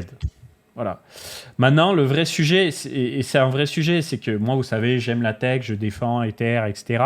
Si on règle tous les problèmes, c'est-à-dire on a des blocs ultra rapides, avec de plus en plus de documentation, d'outils, et que c'est pas cher, etc., et que malgré tout ça, il se passe rien dessus, on pourra juste en conclure ce qu'on commence déjà gentiment à conclure, c'est que la blockchain sert à pas grand-chose, à part la DeFi et le trading on-chain, quoi. Et du coup, tu as un marché, mais un marché qui est assez limité, et surtout un marché qui peut exister sur des blockchains privées, gérées par des entreprises privées, qui n'ont pas envie d'ouvrir leur registre à tout le monde. Voilà. Et mon deuxième tweet, ma vision pour Ethereum, là, c'est plutôt pour dire que je pense que si on veut faire en sorte qu'Ethereum évolue vite, et idéalement vite et bien, il faut qu'Ethereum devienne de plus en plus IA-friendly, de sorte à ce que, au lieu d'avoir je ne sais combien de devs et dépenser 30 ou 50 millions à l'année au niveau de la fondation, on réduise les coûts et qu'on délègue tout ça à des IA, qu'on orchestre des IA pour développer toute la partie ZK,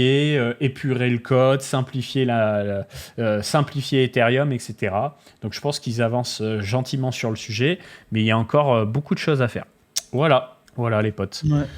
Je peux remettre le chat peut-être et on prend quelques questions. Avec grand plaisir. Tu me dis quand c'est fait, enlève mon écran. J'ai tout fait, t'inquiète. Si vous avez des questions, les potes, c'est le moment. On va répondre un petit peu à tout avant de clôturer le live. Ah, et puis il reprend des couleurs aussi, mon long qui est heureux. Ameno. Franchement, quel token fou, gros. Franchement, j'en parle H24, mais je me dis. Ouais, je sais. Quel cycle de merde on aurait passé s'il n'y avait pas ça. Je suis choc-barre, frérot. C'est clair. Alors, pourquoi le Dépine décolle pas alors que le marché est porteur? J'en avais déjà parlé, mais je me permets de te répondre à nouveau. C'est que quelle entreprise aujourd'hui a envie de se dire je vais placer mes robots, je vais placer ma stratégie, mon futur, mes employés, tout ça, dans un projet d'Épine crypto, générer de l'argent? Il n'y en a pas, en fait. Tu vois, il y a eu des projets qui s'y sont essayés et pour le moment, tu n'as aucun projet d'Épine qui a décollé. Aucun. Ce qui a décollé, là, c'est les RWA. Et au final, tu regardes Ondo, leur token, il va à 0, alors qu'en ce moment, il se passe plein de trucs, tu vois. Donc, c'est juste que, en fait, je pense, d'un point de vue régulation et tout va accélérer, tout le monde va se mettre à buyback. En fait, c'est simple, genre, au bout d'un moment, genre, juste tout le monde a chié sur HL, et maintenant, vu que c'est le seul token qui a pump et qui a marché, qui a du momentum, tout le monde va se commencer à les copier. Et tu te souviens de ce que je te disais à l'époque? Je disais que HL était en train de créer un truc incroyable, parce qu'avec ce qu'ils ont fait, qui était assez unique, si ça marchait, tout le monde allait s'en inspirer, et du coup, ça allait pousser l'industrie vers le haut, ça allait la tirer vers le haut, et je pense que c'est ce qui est en train de se passer. C'est-à-dire qu'on va avoir des tokens qui vont de plus en plus avoir d'utilité, de plus en plus de revenus, qui vont être de plus en plus alignés entre la team, le protocole et les holders. Et je pense que c'est la bonne direction, parce que en fait, le truc, c'est que s'il n'y a pas HL, est-ce qu'on parlerait autant des buybacks aujourd'hui? Non, clairement pas. Mais clairement pas. Mais alors après, HL est arrivé en prince parce qu'il y a la réglementation qui a fait que ça a facilité les choses aussi, tu vois. Et puis, est-ce que buyback 100%, est-ce que c'est vraiment la solution? Je sais pas, tu vois. Après, HL, c'est à part parce que eux, ils ont déjà de l'argent et du coup, ils ont bien géré et qu'il y a plein de projets qui pourraient pas se permettre de le faire de la même façon. Donc HL est à part sur ça. Mais tu vois, le délire, par exemple, de buyback seulement en dessous d'un certain P ratio, c'est intéressant aussi. Ouais. Genre, parce qu'en fait, si par exemple, HL a un market cap qui est 50 fois ses revenus annualisés, est-ce que l'Essence Fund, il a vraiment envie de buyback quand le prix il est aussi haut? Et est-ce qu'il n'a pas envie de garder ses cartouches quand le prix baisse? Mais le truc, c'est que je me dis que ça peut créer... ça peut tirer le token vers le bas et aussi utiliser ça permettre aux gens de s'en servir plus comme exit liquidity à certains moments, je sais pas. Mais enfin, c'est des questions du tokenomics auxquelles il faut bien réfléchir. Mais et Lighter, on en avait parlé, et je sais pas si c'est une mauvaise idée, mais voilà. Je voyais qu'il y avait quelqu'un qui m'avait parlé de si j'avais gardé mes hyper en parlant d'NFT. Donc je suis en perte sur mes NFT hyper. Tout se passe comme prévu, les gars.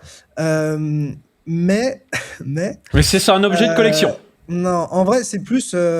En fait, déjà, je suis en mode. HL nous a tellement assez régalé. Je suis en mode. En vrai, c'est cool d'avoir. Je trouve d'avoir ces PFP là qui sont assez uniques, surtout que moi j'en ai eu des plutôt rares et j'en ai racheté aussi à côté. Et en fait, je me dis que c'est un peu la cerise sur le gâteau si jamais il y a un airdrop ou si jamais il y a des trucs à l'avenir. J'ai aucune conviction ultra forte que ça payera. Mais s'il y a un truc qui peut marcher, je pense que ça peut être ça. Donc, je hold et ça me permet d'avoir une exposition à hype naturellement. Après, est-ce que c'est l'investissement du siècle et est-ce que je compte sur ça pour vivre ou faire du PNL? Non. Mais voilà, je pense que in rétrospect, je pense pas que ce sera un très mauvais play. Je pense que ça sera soit un mauvais play, soit un très bon play. Mais je pense pas que ce sera un... Enfin, à voir en vrai. Je réponds à ce pauvre Fabrice qui nous a spam. Vous pensez quoi des projets? Alors, moi, je trouve que c'est une très bonne initiative, que ce soit Mega ETH ou Paradex, l'idée de débloquer du jeton en fonction des performances, ça ne peut être que positif. Pour autant, est-ce que c'est game changer? Non. Voilà. Parce que tu as des projets qui ont pu performer sans ça. Et tu peux avoir ça et pour autant ne pas performer. Donc c'est très bien, c'est très positif, mais pas game changer, tout simplement. Du coup, t'atteins jamais tes objectifs, tu sors jamais de token? Tu débloques pas tout le supply, ouais, c'est ça.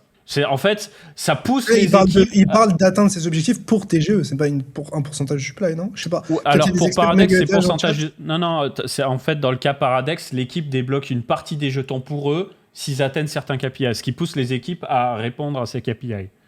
Mais en fait, c'est pas une mauvaise chose, parce qu'on va se dire les choses concrètement. Des token team, tu peux rien en faire.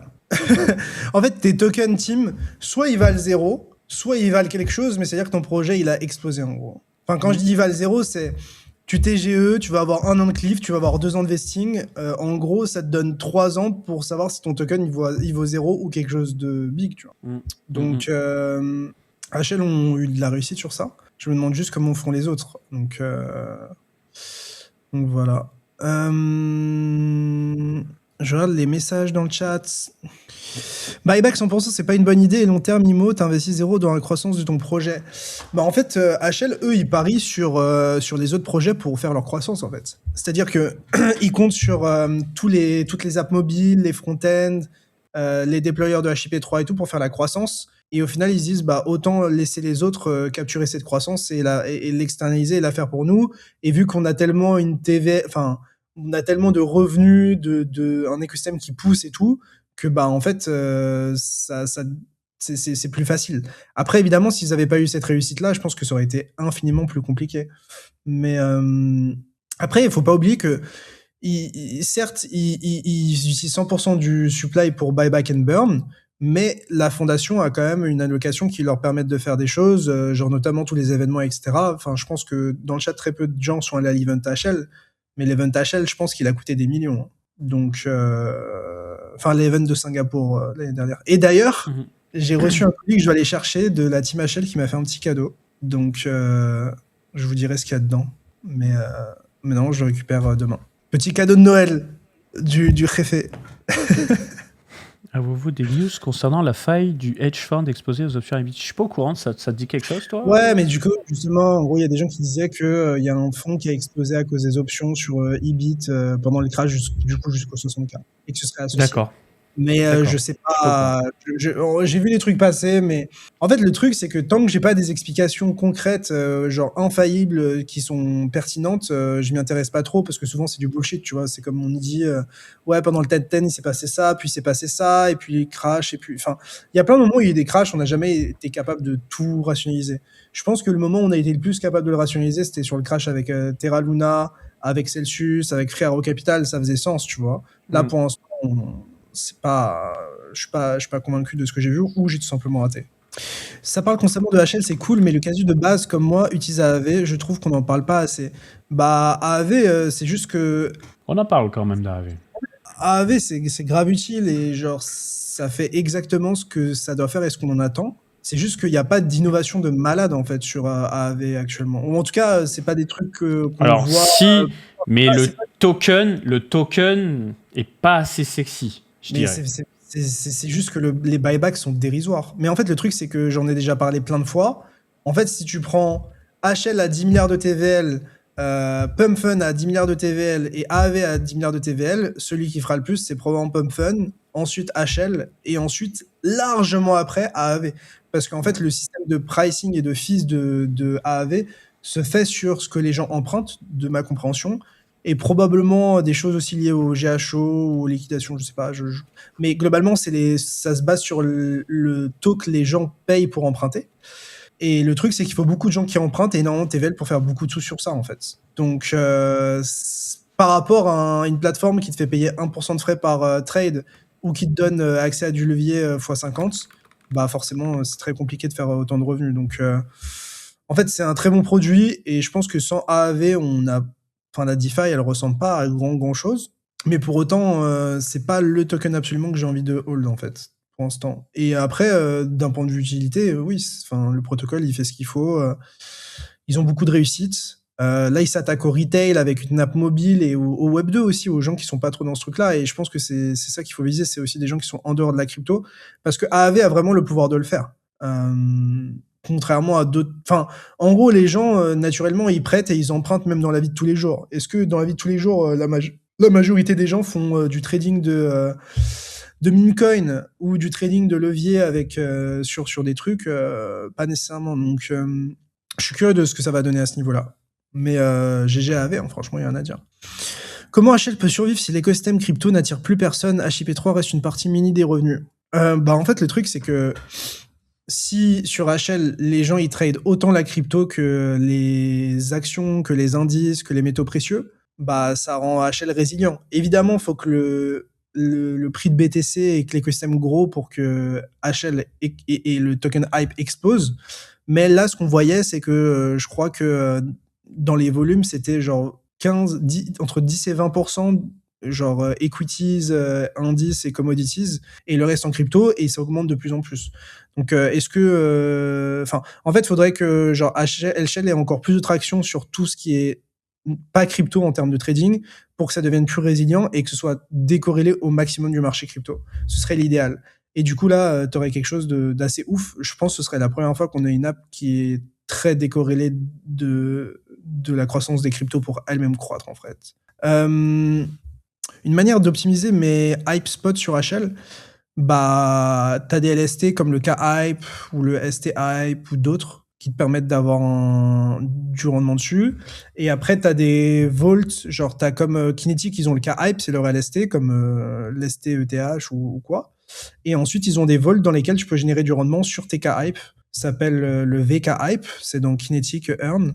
Et donc, tu peux faire du rendement supplémentaire au-dessus. Et j'aurais tendance à dire que Kinetic, c'est relativement safe, c'est une bonne équipe derrière et tout. Après, à partir du moment où tu fais des actions un peu plus avancées avec tes hypes, forcément, tu prends du risque. Alors que les holds, t'auras jamais de risque. Moi, personnellement, je pense que c'est une connerie d'une certaine manière de pas staker mes hypes, ou en tout cas pas la totalité, quand j'en ai. Mais en fait, je me dis, qu'est-ce que je m'en bats les couilles d'avoir 2% de hype en plus, sachant que peut-être dans 2 mois, j'en ai plus, et puis dans 3 mois, j'en ai énormément, et que en fait, mon objectif, c'est d'être le plus liquide possible. Parce que là, par exemple, si je me dis, ok, c'est le bon moment pour vendre, et que je vends, et que le prix descend de 10%, bah tout se passe bien si je suis liquide. Mais si je suis si je suis loqué et staké et que je dois prendre du temps pour récupérer mon capital, peut-être qu'au final en valeur USD, j'aurais perdu 10, 15, 20% et j'aurais rien pu faire. Donc je pense que moi en tant que trader ou investisseur très actif, ça me permet d'avoir un avantage sur le marché, le fait de pas être loqué. Et j'aurais tendance à favoriser tout ce qui est pas loqué pour être liquide à tout moment, parce que genre typiquement tu sais pas, genre t'as des hacks, t'as des trucs, bah t'as envie de bouger vite. On l'a vu avec FTX, ou même tu vois quand t'as des crashs de marché comme ça, pendant quelques heures t'as des prix qui sont aberrants, qui peuvent être très intéressants à long terme, mais si t'es bloqué à un endroit, tu peux pas forcément en profiter, quoi. J'imagine que le volume serait bien moindre sans le growth mode sur HIP3. Oui et non. Enfin, en fait, déjà, tu peux le voir parce que le gold, les marchés gold ne sont pas éligibles au growth mode, donc aux réductions de 90% de frais, alors que le silver l'est. Et tu vois des différences de volume de l'ordre de 5 x 5 x 10 entre les deux. Donc oui. Mais le point positif, c'est qu'ils peuvent garder le growth mode pendant assez longtemps parce que leur objectif, c'est de prouver que les gens l'utilisent et que ça marche. Et une fois que les gens ils seront assez sticky, qu'ils seront restés, etc., je pense que même quand il y aura des fees plus élevés, ils auront envie de rester. Bon, après, les volumes, forcément, ce sera pas la même gueule. Et oui, les chiffres sont inflates, mais déjà, c'est un bon début, quoi. Donc, d'après Picsou, Hyperliquid, c'est le endgame des layers.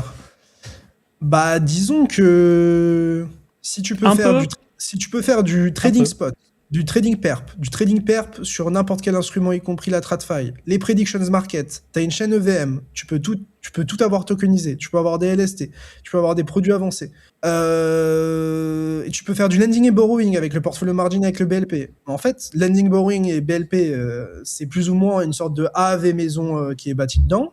Trading spot, tu peux comparer ça à un Uniswap, mais c'est par order book. Predictions market, bah en gros, c'est Polymarket et Kalshi, mais dans HL. En fait, ils prennent tous les trucs qui marchent un par un sur toutes les chains et tout autour, et ils l'intègrent dans un layer où toute la liquidité est accumulée.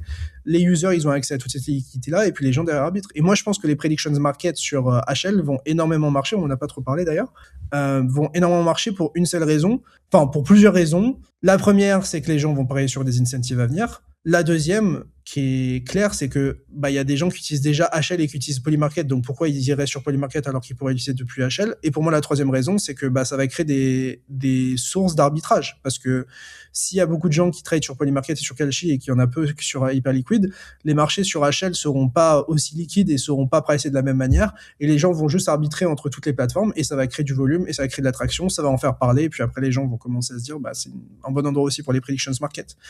Donc je pense que ça va marcher. Autant que Polymarket, je sais pas, mais je pense que ça va plutôt bien marcher quand même. Hyperliquid risque pas de se faire ban d'Europe comme Polymarket ou Kalshi s'ils mettent les HIP4. Bah, en fait, la question c'est... En fait, je vous en ai parlé longtemps, en plus j'ai l'impression que personne n'avait noté ça, mais ce que j'expliquais, c'est que les HIP3, c'est du génie. Pourquoi? Parce qu'en fait, ils déportent le risque de régulation. C'est-à-dire qu'ils disent, bah en fait, c'est pas nous qui offrons des marchés...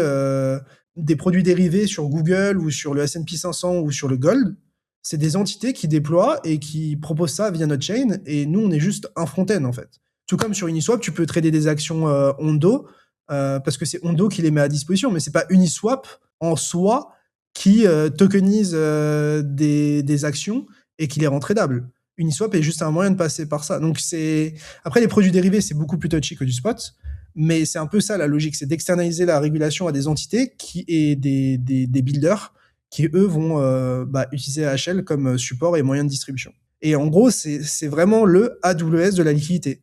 C'est-à-dire que, pour ceux qui ne connaissent pas Amazon, ils ont Amazon Web Services. En gros, c'est tout leur serveur, l'infra que tout le monde utilise pour la tech. Et tout le monde passe par leur infra technique. Et après, ils utilisent leur service pour build des produits par-dessus.